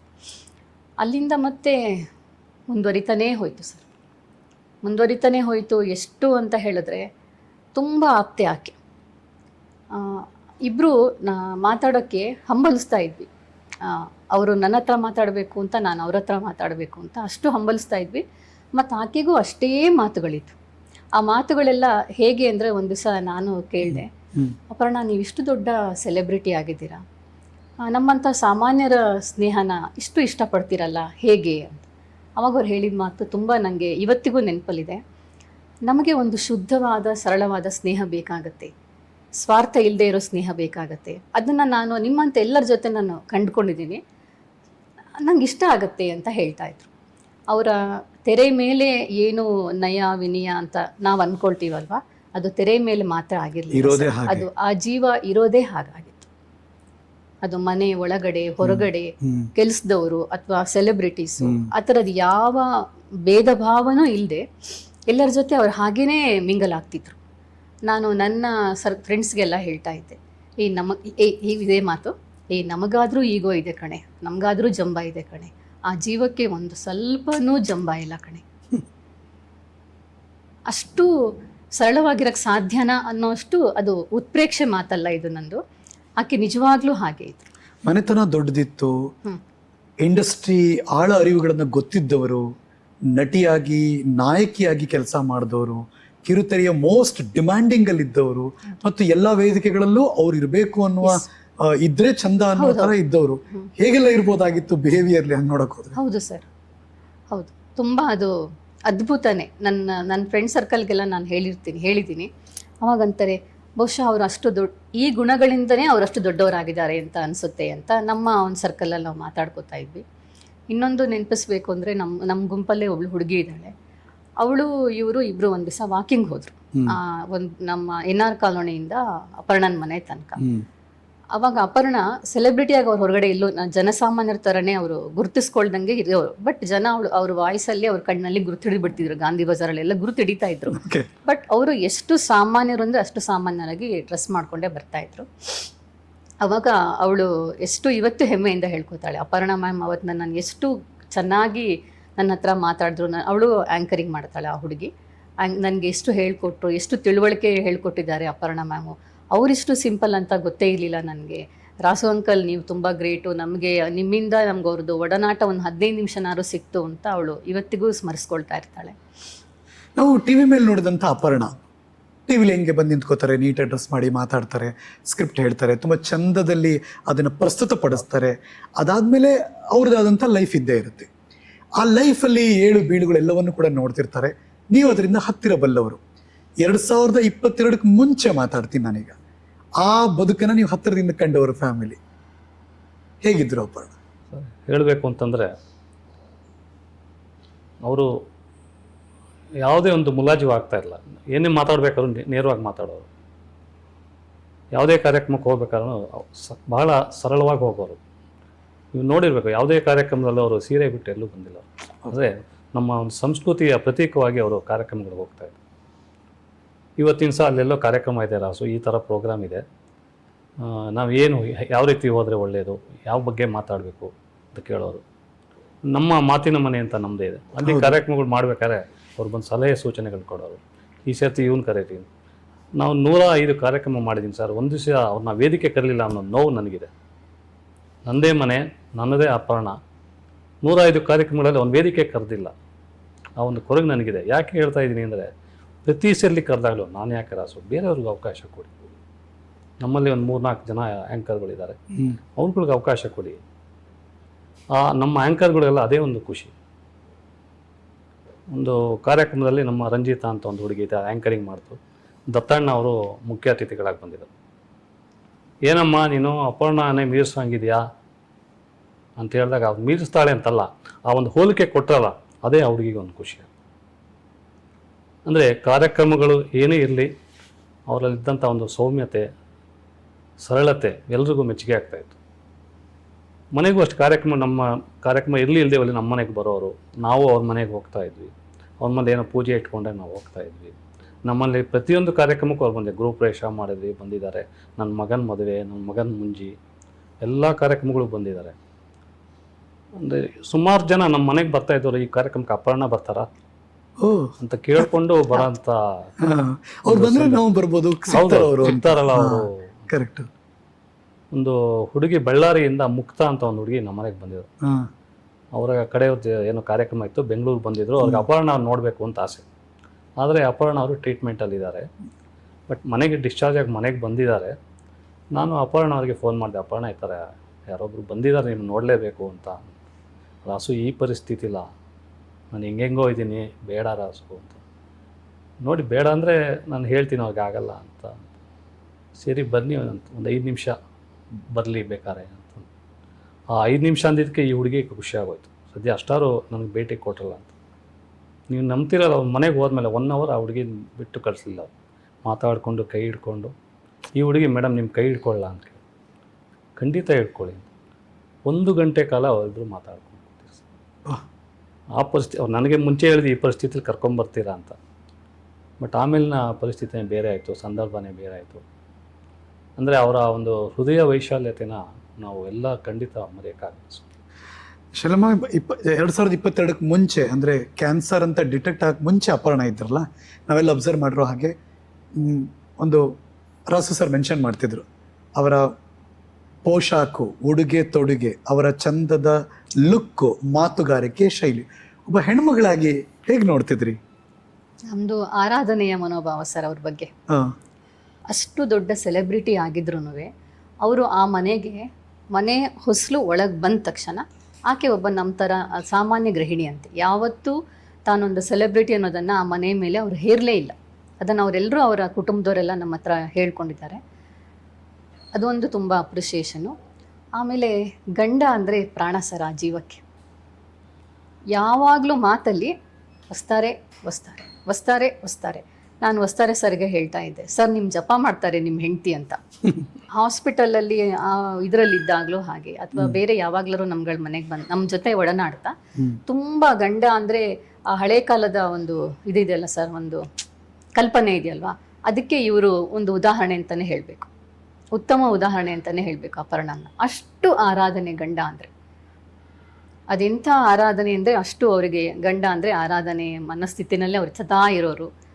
ಆಮೇಲೆ ತುಂಬ ನೀವು ಹೇಳ್ದಾಗೆ ಒಂದು ಉಡುಗೆ ತೊಡುಗೆ, ನಡೆ ನುಡಿ, ಮಾತುಕತೆ, ಆಮೇಲೆ ಎಲ್ಲರನ್ನೂ ಒಂದು ಆತ್ಮೀಯವಾಗಿ ನೋಡೋ ಅಂಥ ಒಂದು ಹೃದಯ ವೈಶಾಲ್ಯ, ಎಲ್ಲರೂ ಬೇಕು, ಎಲ್ಲರ ಬಗ್ಗೆನೂ ಗೌರವ, ಎಲ್ಲರ ಬಗ್ಗೆನೂ ಕಾಳಜಿ. ತುಂಬ ಒಂದು ಉತ್ತಮ ಅಂದರೆ ಉದಾತ್ತ ವ್ಯಕ್ತಿತ್ವದ ಹೆಣ್ಮಗಳು. ಅದೊಂದು ಸೀರೆ ಸೆಲೆಕ್ಟ್ ಮಾಡಿ ಅದನ್ನು ಹಾಕ್ಕೊಂಡು ಅದಕ್ಕೆ ಮ್ಯಾಚಿಂಗ್ ಎಲ್ಲ ಹಾಕ್ಕೊಂಡು ಓಲೆ ಜುಮ್ಕಿಯಿಂದ ಬಂದು ನಿಂತ್ಕೊಳ್ಳೋ ತನಕನು ಚಿಕ್ಕದು ಅದೇನು ದೊಡ್ಡ ಯಾವ್ದು ಕಾಸ್ಟ್ಲಿ ಇರಲ್ಲ. ಹೌದೌದು. ಅಲ್ಲೆಲ್ಲೋ ಹುಡುಕ್ಬೋದು ತಗೊಂಬಂದು ಹಾಕತ್ತೆ ನಿಂತ್ಕೋತಾರೆ. ಚೆನ್ನಾಗಿದ್ಯಾನೋ ಇದು ಅಂತ ನಮ್ಮನ್ನ ಕೇಳ್ತಾರೆ ಎಲ್ಲೋ ಬಂದು ನಿಂತ್ಕೊಂಡು. ಅಂದ್ರೆ ಅದೆಲ್ಲೋ ಒಂದ್ ಕಡೆ ಆಕೆ ಖುಷಿ, ಚಿಕ್ಕದಲ್ಲೇ ಖುಷಿ, ತುಂಬಾ ಖುಷಿ. ಒಂದು ಸರಳವಾದ ಸೀರೆಗಳು, ಅವರೇನು ತುಂಬಾ ದುಬಾರಿ ಜನ ಇಷ್ಟಪಡ್ತಾನೂ ಇರಲಿಲ್ಲ. ತುಂಬ ಸಿಂಪಲ್ ಸಾರಿ ಉಟ್ಕೊಳ್ಳೋದ್ರಿಂದನೇ ಅದಕ್ಕೊಂದು ಮೆರುಗು, ಈಕೆಯಿಂದ ಸೀರೆಗೆ ಮೆರುಗು, ಆ ಥರ ಅವರದ್ದು ಒಂದು ಮನೋಭಾವ, ನಿಲುವುಗಳು ಹಾಗೆ ಇತ್ತು. ಆಮೇಲೆ ನೀವು ಉಟ್ಕೊಂಡಿದ್ದೆ ಬಂದು ಬೇಕು ಅಂತ ಎಷ್ಟೊಂದು ನೋಡಿದೀರ, ಎಷ್ಟು ಚೆನ್ನಾಗಿದೆಯಲ್ಲ ಇದು, ಎಲ್ಲಿ ಸಿಗುತ್ತೆ ತಗೊಂಡಿದ್ಯಾ, ಹಿಂಗೆಲ್ಲ ಕೇಳೋರು. ಹೌದು ಕೇಳಿದ್ದಾರೆ. ಶೈಲಾ ನಿಮ್ ಸೀರೆ ತುಂಬಾ ಚೆನ್ನಾಗಿದೆ, ಈ ಡ್ರೆಸ್ ತುಂಬಾ ಚೆನ್ನಾಗಿದೆ, ಎಲ್ಲಿ ತಗೊಂಡ್ರಿ ಶೈಲಾ ನೀವು ಅಂತ. ಆಮೇಲೆ ಇನ್ಯಾವತ್ತೋ ಒಂದ್ ದಿವ್ಸ ಹೀಗೆ ಏನೋ ಕನ್ನಡ ಮಾತಾಡ್ತಾ ಏನೋ ಒಂದು ಕನ್ನಡದ ಬಗ್ಗೆ ಮಾತು ಬಂದಿತ್ತು. ಅವಾಗ ನಾನೊಂದು ಪದ ಇಂತಿಪ್ಪ ಅಂತ ಬಳಸಿದ್ದೆ ಮಾತಿನ ಮಧ್ಯದಲ್ಲಿ. ಅಯ್ಯೋ ಅಂದ್ರೆ ನಾ ಹೇಳೋದು, ನಮ್ಮಂತ ಸಣ್ಣ ವ್ಯಕ್ತಿನಲ್ಲಿರುವಂತಹ ಒಳ್ಳೆದನ್ನ ಗ್ರಹಿಸೋ ಗುಣಗ್ರಾಹಿಯಾಗಿದ್ರು ಅನ್ನೋದಕ್ಕೆ ಉದಾಹರಣೆಯಾಗಿ, ಇಷ್ಟು ಚೆನ್ನಾಗಿ ಕನ್ನಡ ಮಾತಾಡ್ತೀರಾ ಶೈಲಾ, ಇದೆಲ್ಲ ಎಲ್ಲಿಂದ ಬಂತು ನಿಮಗೆ ಅಂತ. ಅದು ಬೇಕಿಲ್ಲ ಅಲ್ವಾ ಸರ್, ಅಂಥ ದೊಡ್ಡ ಲೆಗಸಿಗೆ ನನ್ನಂಥ ಒಬ್ಳು ಸಾಮಾನ್ಯ ವ್ಯಕ್ತಿ ಮಾತಾಡೋ ಕನ್ನಡನ ಗುರುತಿಸ್ಬೇಕು, ಅಪ್ರಿಷಿಯೇಟ್ ಮಾಡಬೇಕು ಅನ್ನೋದು ಏನೂ ಇಲ್ವಲ್ಲ. ಅಂಥದ್ದೆಲ್ಲ ಗುಣಗಳ ಒಂದು ಗಣಿ ಆಕೆ. ಅಪರ್ಣ ಮತ್ತು ನಾಗರಾಜ್ ವಸ್ತಾರೆ ಮದ್ವೆ ಆದ್ರಲ್ಲ, ಆ ಮದ್ವೆ ಆದಾಗ ಒಂದು ಮನೇಲಿ ಮದ್ವೆ ಆದ್ರು ಇಬ್ರು. ಅದಾದ್ಮೇಲೆ ರಿಸೆಪ್ಷನ್ ಚೌಲ್ಟ್ರಿನಲ್ಲಿ ಆಯ್ತು. ಅವ್ರ ಮನೆ ಹತ್ರ ಇರೋ ಕಾರ್ನರ್ ಒಂದು ಚೌಲ್ಟ್ರಿ ಇದೆ, ರಿಸೆಪ್ಷನ್ಗೆ ನಾನು ಹೋಗಿದ್ದೆ. ಆದ್ರೆ ಆ ಮದ್ವೆ ಆದಾಗ ಇದ್ದದ್ದು ಒಂದು 25-30 ಜನ, ಅದರಲ್ಲಿ ಇವರು ಒಬ್ಬರು. ಖಂಡಿತ ಸರ್, ಅದೊಂದು ಖುಷಿ ನನಗಿದೆ. ನೀಲಿ ಅವ್ರ ಮನೆಯಲ್ಲಿ ಒಂದು 35 ಜನಕ್ಕೆ ಅಷ್ಟೇ ಆಹ್ವಾನ ಇತ್ತು ಮದುವೆ. ಅಂತಹ 35 ಜನಗಳಲ್ಲಿ ನಾನು ಒಬ್ಬನಾಗಿದ್ದೆ ಅನ್ನೋ ಒಂದು ಖುಷಿ ನನಗಿದೆ. ವಸ್ತಾರೆಯವರು ಕೂಡ ಅವತ್ತಿಂದ ಇವತ್ತಿನವರೆಗೂ ಅದೇ ಸ್ನೇಹದಿಂದ ಇದ್ದಾರೆ. ಅವರು ಈಗಲೂ ಕೂಡ ಪ್ರತಿ ದಿವಸ ಮೆಸೇಜ್ ಮಾಡ್ತಾರೆ, ಇಲ್ಲ ಫೋನ್ ಮಾಡ್ತಾರೆ. ಅವರು ಹೇಳ್ತಾರೆ, ನಮಗೆ ತೀರಾ ಆಪ್ತ ವಲಯದಲ್ಲಿ ನೀವು ಒಂದು 3-4 ಜನ ಇದ್ದೀರಾ, ಸೊ ನಾನು ಯಾವಾಗಾರ ಫೋನ್ ಮಾಡ್ತೀನಿ, ಇಲ್ಲ ನೀವು ಬನ್ನಿ, ನೀವು ಫೋನ್ ಮಾಡಿ ಅಂತ ಹೇಳ್ತಾ ಇರ್ತಾರೆ ಅವರು ವಸ್ತಾರೆಯವರು. ಅವತ್ತಿಂದ ಇವತ್ತಿನವರೆಗೂ ಅವರ ಗಂಡ ಹೆಂಡತಿ ಇಬ್ಬರು ಕೂಡ ಒಂದೇ ರೀತಿ ನಮ್ಮನ್ನು ನೋಡ್ತಾ ಇದ್ದಾರೆ. ಹೇಗೆ ಒಂದೇನೋ ಆಕೆಯ ಬದುಕಲ್ಲಿ ನಡೆದಂತಹ ಘಟನೆ ಒಂದಾಗಿತ್ತು, ಅದಾದ್ಮೇಲೆ ಹೊಸ ಜೀವನ. ಅವಾಗ ನೀವು ಮದುವೆಗೆ ಹೋಗಿದ್ರಲ್ಲ, ಅಪರ್ಣ ಅವರ ಕುಟುಂಬ ಮತ್ತು ಕಲ್ಪನೆ ಹೇಗಿತ್ತು ಶೈಲಮ್ಮ? ಇಲ್ಲ, ಮದುವೆ ಟೈಮಲ್ಲಿ ಅವ್ರು ಇರಲಿಲ್ಲ. ಹೇಗಿತ್ತು ಕಲ್ಪನೆ, ಹೇಗಿತ್ತು ಅವ್ರಿಗೆ? ಇಲ್ಲ, ಅವರು ಒಂದು ಹೊಸ ಜೀವನದ ಆರಂಭ ಮಾಡ್ತಾ ಇದ್ರು ಅವರು. ಆವಾಗ ಅವರು ಬಹುಶಃ ಲಿಂಕ್ ರೋಡಿಂದ ಮನೆಯಿಂದ ಕತ್ರಗುಪ್ಪೆಗೆ ಶಿಫ್ಟ್ ಆಗಿದ್ರು. ಅವಾಗ ಕತ್ರಗುಪ್ಪೆ ಕಾಮಾಖ್ಯ ಹತ್ರಕ್ಕೆ ಹೊಸ ಮನೆಗೆ ಹೋದರು, ಅಲ್ಲಿಗೆ ಹೊಂದ್ಕೊಂಡ್ರು. ವಸ್ತಾರೆ ಅವರು ಗೊತ್ತಲ್ಲ ನಿಮಗೆ, ಅವರು ಬಹುಮುಖ ಪ್ರತಿಭೆ ವಸ್ತಾರೆ. ಅಪರ್ಣವನ್ನು ನಾವು ಯಾವ ರೀತಿ ಒಂದು ಅಭಿಮಾನದಿಂದ ನೋಡ್ತೀವೋ, ವಸ್ತಾರೆ ಅವ್ರದ್ದು ವಿಭಿನ್ನವಾದ ಒಂದು ವ್ಯಕ್ತಿತ್ವ. ಅವರಲ್ಲಿರುವಂಥ ಸಾಹಿತ್ಯದ ಕಲೆ ನಮ್ಗೆ ಯಾರಿಗೂ ಇದುವರೆಗೂ ಗೊತ್ತಿರಲಿಲ್ಲ. ಅವರು ಸುಮಾರು ಕೃತಿಗಳು ಬರೆದಿದ್ದಾರೆ, ವಾಸ್ತು ಬಗ್ಗೆ ಬರೆದಿದ್ದಾರೆ, ಕಾದಂಬರಿಗಳು ಬರೆದಿದ್ದಾರೆ. ಆದರೆ ವಸ್ತಾರೆಯವರಿಗೂ ಅಪರ್ಣ ಇಷ್ಟು ಸುಪ್ರಸಿದ್ಧರಾಗಿದ್ದು ಅಂತ ಬಹುಶಃ ಗೊತ್ತಿರಲಿಕ್ಕಿಲ್ಲ. ಅದು ಗೊತ್ತಾಗಿದ್ದು ಈ ಕಳೆದ ವರ್ಷ. ಯಾಕೆಂದರೆ ಅಪರ್ಣ ಅವರು ಸತ್ತ ಸುದ್ದಿ ಕೇಳಿ ನಾವು ಬೆಳಗ್ಗೆ 5 ಗಂಟೆಗೆ ಬಾಡಿ ತರ್ತೀವಿ, 7 ಗಂಟೆಗೆ ಮನೆ ಹತ್ರ ತರ್ತೀವಿ ಅಂತ ಹೇಳಿದ್ವಿ. ನೀವು ನಂಬ್ತೀರಾ ಬಿಟ್ಟು 5 ಗಂಟೆಯಿಂದ ಅವ್ರ ಮನೆ ಮುಂದೆ ಜನ ಇದ್ದಾರೆ. ಹೌದು, ರಾತ್ರಿ ಬೇರೆ ಬೇರೆ ಊರುಗಳಿಂದ ಬಸ್ ಮಾಡ್ಕೊಂಡು ಬಂದಿದ್ದಾರೆ ಜನ. ಮತ್ತು ನಾವು 7 ಗಂಟೆಗೆ ಅಂತೇಳಿ 5 ಗಂಟೆಗೆ ತೊಗೊಂಬಂದ್ವಿ ನಾವು. ಆಗಲೂ ಇದ್ದರು. 5 ಗಂಟೆಯಿಂದ ಮಧ್ಯಾಹ್ನ 12:30 ತನಕ ನಿರಂತರ ಜನ ಬಂದು ಹೋಗ್ತಾರೆ. ಅದು ಅವರ ಒಂದು ಏನು ಹೇಳಬೇಕು, ಪ್ರಸಿದ್ಧತೆಗೆ ಒಂದು ಕಾರಣ ಅವರು. ಇದೆಲ್ಲ ಸಾಧ್ಯನಾ ಅಂತ ನಮ್ಗೆ ಅನಿಸುತ್ತೆ. ಒಬ್ಬ ಸಾಧಾರಣ ನಿರೂಪಕಿಯಾಗಿ, ಒಬ್ಬ ನಟಿಯಾಗಿ ಎಷ್ಟೋ ಜನ ಇದ್ದಾರೆ. ಬಟ್ ಅಪರ್ಣ ಅವ್ರ ಬಗ್ಗೆ ಯಾಕೆ ಜನ ಎಷ್ಟು ಇಷ್ಟಪಡ್ತಾರೆ, ಯಾಕೆ ಹೆಮ್ಮೆ ಪಡ್ತಾರೆ? ಯಾಕೆಂದ್ರೆ ಅವರ ಮಧುರವಾದ ನುಡಿ ಇದೆಯಲ್ಲ, ಕನ್ನಡ ಭಾಷೆಯೂ ಇದೆ, ಆ ಧ್ವನಿಯೂ ಇದೆ ಅವರಿಗೆ. ಭಾಷೆ ಮತ್ತು ಧ್ವನಿ ಎರಡರ ಮೇಲೂ ಅವರಿಗೆ ಒಂದು ಹತೋಟಿ. ಸೊ ಯಾವುದೇ ಎಷ್ಟೋ ಕಾರ್ಯಕ್ರಮಗಳಲ್ಲಿ ಅತಿಥಿಗಳು ಸಡನ್ನಾಗಿ ಬದಲಾಗಿರ್ತಾರೆ. ಅದನ್ನೆಲ್ಲ ನೋಡಿಕೊಂಡು ಮಾಡುವಂಥ ಒಂದು ತಾಳ್ಮೆ, ಸಹನೆ ಅವರಲ್ಲಿ. ನಡೆನುಡಿಯಲ್ಲಿರುವಂಥ ಸಂಸ್ಕಾರ ಅದು. ಹೌದು, ಖಂಡಿತ ಅದು ಅದ್ಭುತ ಅನ್ಸ್ಬಿಡುತ್ತೆ. ಯಾಕೆ ಅಪರ್ಣವನ್ನು ಎಲ್ಲರೂ ಕಾರ್ಯಕ್ರಮ ಕರೀತಾರೆ ಅಂತಂದರೆ, ಕಡೆಗಳಿಗೆಲ್ಲಾಗೋ ಬದಲಾವಣೆಯನ್ನು ಕೂಡ ಅವರು ಅಳವಡಿಸ್ಕೊತಾರೆ ಸ್ಕ್ರಿಪ್ಟಲ್ಲಿ ಮಾತನಾಡುವಾಗ. ಎಷ್ಟೋ ವೇದಿಕೆಗಳನ್ನು ನಾನು ಅಬ್ಸರ್ವ್ ಮಾಡಿದ್ದೀನಿ. ಬೇರೆ ನಿರೂಪಕಿಯರಿದ್ದಾಗ ವೇದಿಕೆ ಮೇಲೆ ಗಣ್ಯರೇ ಎಲ್ಲ ಹೇಳ್ಕೊಂಡು ಹೋಗ್ತಾ ಇರ್ತಾರೆ, ಇವರಿಗೆ ಸ್ವಾಗತ, ಅವರಿಗೆ ಸ್ವಾಗತ. ಬಟ್ ಆ ಥರ ಆಭಾಸಗಳು ಯಾವತ್ತೂ ಅಪರ್ಣ ಅವ್ರ ಕಾರ್ಯಕ್ರಮ ಆಗಲ್ಲ. ಯಾರು ಬಂದಿದ್ದಾರೆ ಇಲ್ವಾ ನೋಡ್ಕೊಳ್ಳೋರು, ಯಾರು ಲೇಟಾಗಿ ಬರ್ತಾರೆ ಅಂತ ಹೇಳಿರ್ತಾರೆ, ಅದು ಎಲ್ಲವನ್ನು ಕೂಡ ಅವರು ವೇದಿಕೆ ಮೇಲೆ ಸೂಕ್ತವಾಗಿ ಬಳಸ್ಕೊತಾ ಇದ್ದಾರೆ. ಹಾಗಾಗಿ ಯಾವುದೇ ಕಾರ್ಯಕ್ರಮ ನಡೆದ್ರು ಅಪರ್ಣ ಅವರ ನಿರೂಪಣೆ ಇದ್ರೆ ಕಾರ್ಯಕ್ರಮ ಅರ್ಧ ಗೆದ್ದಂಗೆ. ಅವ್ನು ಕದ್ಬಿಟ್ರೆ ಸಾಕು ಅಂತ ಇದು ಕಾರ್ಯಕ್ರಮ ಆಯೋಜಕರಿಗೆ. ಅವ್ರು ಒಪ್ಕೊಂಡ್ರೆ ಸಾಕಪ್ಪ ನಮ್ಮ ಕಾರ್ಯಕ್ರಮ ಅರ್ಧ ಗೆದ್ದಂಗೆ. ಖಂಡಿತ ಸರ್, ಆರತ ಎಷ್ಟೋ ಸಂದರ್ಭಗಳಾಗಿದೆ. ಇಲ್ಲಿ ಒಂದು ವಿಷಯ ಹೇಳಬೇಕೋ ಬೇಡೋ ನನಗೆ ಗೊತ್ತಾಗ್ತಾ ಇಲ್ಲ. Please sir. ಅಪರ್ಣ ಅವರ ಈ ಅಪಾರ ಜನಪ್ರಿಯತೆ ಮಧ್ಯೆ ಅವರು 2 ಘಟನೆಗಳು ಅವ್ರ ಮನಸ್ಸಿಗೆ ತುಂಬ ಘಾಸಿಯಾಗಿತ್ತು. ಒಬ್ಬ ನಿರೂಪಕಿ ಬರೆದಿದ್ಲು, ಈ ಹುಡುಗಿ ಬದುಕಿರೋ ತನಕ ನಮ್ಗೆ ಅವಕಾಶ ಸಿಗಲ್ಲ ನಿರೂಪಣೆಗೆ ಅಂತ. ಅಯ್ಯಯ್ಯೋ. ಅಂದರೆ ಎಷ್ಟು ಕಠೋರವಾದ ಹೃದಯ ಆ ಹುಡುಗಿದು ಅಂತಂದು ಬೇಜಾರಾಗುತ್ತೆ. ಇವರೇನು ಹೋಗಿ ಅವಕಾಶ ನನಗೆ ಕೊಡಿ ಅಂತ ಕೇಳ್ಕೊಳ್ಳಲ್ಲ. ದಸರಾಗೂ ಅವ್ರನ್ನೇ ಕರಿತೀರಾ, ರಾಜ್ಯೋತ್ಸವಕ್ಕೂ ಅವ್ರನ್ನೇ ಕರಿತೀರಾ. ಇವ್ರು ಬದುಕಿರೋ ತನಕ ನಮ್ಗೆ ಅವಕಾಶ ಇಲ್ಲ ಸರ್. ಇವ್ರು ಸತ್ತ ಮೇಲೆ ನಮ್ಗೆ ಅವಕಾಶ ಸಿಗೋದು ಅನ್ನೋ ರೀತಿಲಿ ಫೇಸ್ಬುಕ್ಕಲ್ಲಿ ಬರ್ಕೊಂಡಿರ್ತಾವೆ ನಿರೂಪಕಿಯವರು. ಓದಿದ್ರು ಅಪರ್ಣ ಓದಿ 2 ದಿವಸ ಅವ್ರು ತುಂಬ ಬೇಜಾರು ಮಾಡ್ಕೊಂಡಿದ್ರು. ನಾನೇನು ಹೋಗಿ ಕೇಳ್ಕೊತಾ ಇದ್ದ ನನಗೆ ಕೊಡಿ ಅಂತ. ಕೊನೆಗೆ ಅವರು ಆಗಲ್ಲ ಅಂತ ಹೇಳಕ್ಕೆ ಶುರು ಮಾಡಿಬಿಟ್ರು. ಅಂದರೆ ಬೇಡ ಅಂತ ಹೇಳಕ್ ಶುರು ಮಾಡಿದ್ರು. ಹೌದು. ಇನ್ನೊಬ್ಬ ವ್ಯಕ್ತಿ ಒಂದು ಪ್ಲೇ ಕಾರ್ಡ್ ಇಟ್ಕೊಂಡು ಬೆಂಗಳೂರು ಕಾರ್ಪೊರೇಷನ್ ಆಫೀಸ್ ಮುಂದೆ, ವಿಧಾನಸೌಧದ ಮುಂದೆ ಅವರಿಗೆ ಯಾಕೆ ಅವಕಾಶ ಕೊಡ್ತೀರಾ, ಅದು ಯಾರ್ಯಾರು ಹಚ್ಕೊಟ್ರ ಆ ಹುಡುಗಿಗೆ ಗೊತ್ತಿಲ್ಲ, ಹಿಂದೆ ಯಾರೂ ಬರಲಿಲ್ಲ, ಒಬ್ಬಳೇ ಪ್ಲೇ ಕಾರ್ಡ್ ಇಟ್ಕೊಂಡು ಹೋಗಿದ್ದಾರೆ. ಈ 2 ಘಟನೆಗಳು ತುಂಬ ನೋವಿನ ವಿಚಾರ.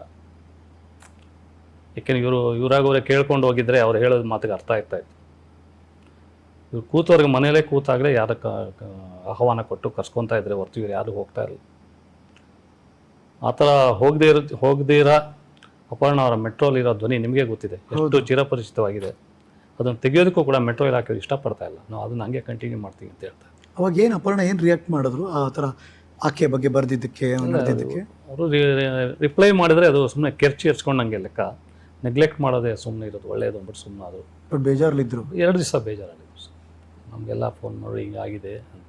ನಾವು ಸುಮ್ಮನಿರಿ, ಅದು ನೀವು ಆವಾಗಲೇ ಮಾತಾಡ್ಕೊಳ್ತಿದ್ವಲ್ಲ, ಅವಾಗ ಆನೆ ಹೋಗ್ತಾ ಇದ್ರೆ ನಾಯಿಗಳು ಬೊಗಳತ್ತೆ, ಅದು ಕೇರ್ ಮಾಡೋ ಅವಶ್ಯಕತೆ ಇಲ್ಲ, ಸುಮ್ಮನೆ ನಿರ್ಲಕ್ಷ್ಯವೇ. ಅವರು ನೀತಿ ನಿಜಾಯಿತಿಲಿ ಬದುಕಿದಾಗ ಈ ಥರದೆಲ್ಲ ಕೇಳಿದಾಗ ಖಂಡಿತ ಇದಾಗುತ್ತೆ. ಜೊತೆಗೆ ಸೂಕ್ಷ್ಮ ಜೀವಿ ಬೇರೆ. ಹೌದು ಅಲ್ವಾ? ತುಂಬಾ ಹರ್ಟ್ ಆಗಿತ್ತು ಸರ್.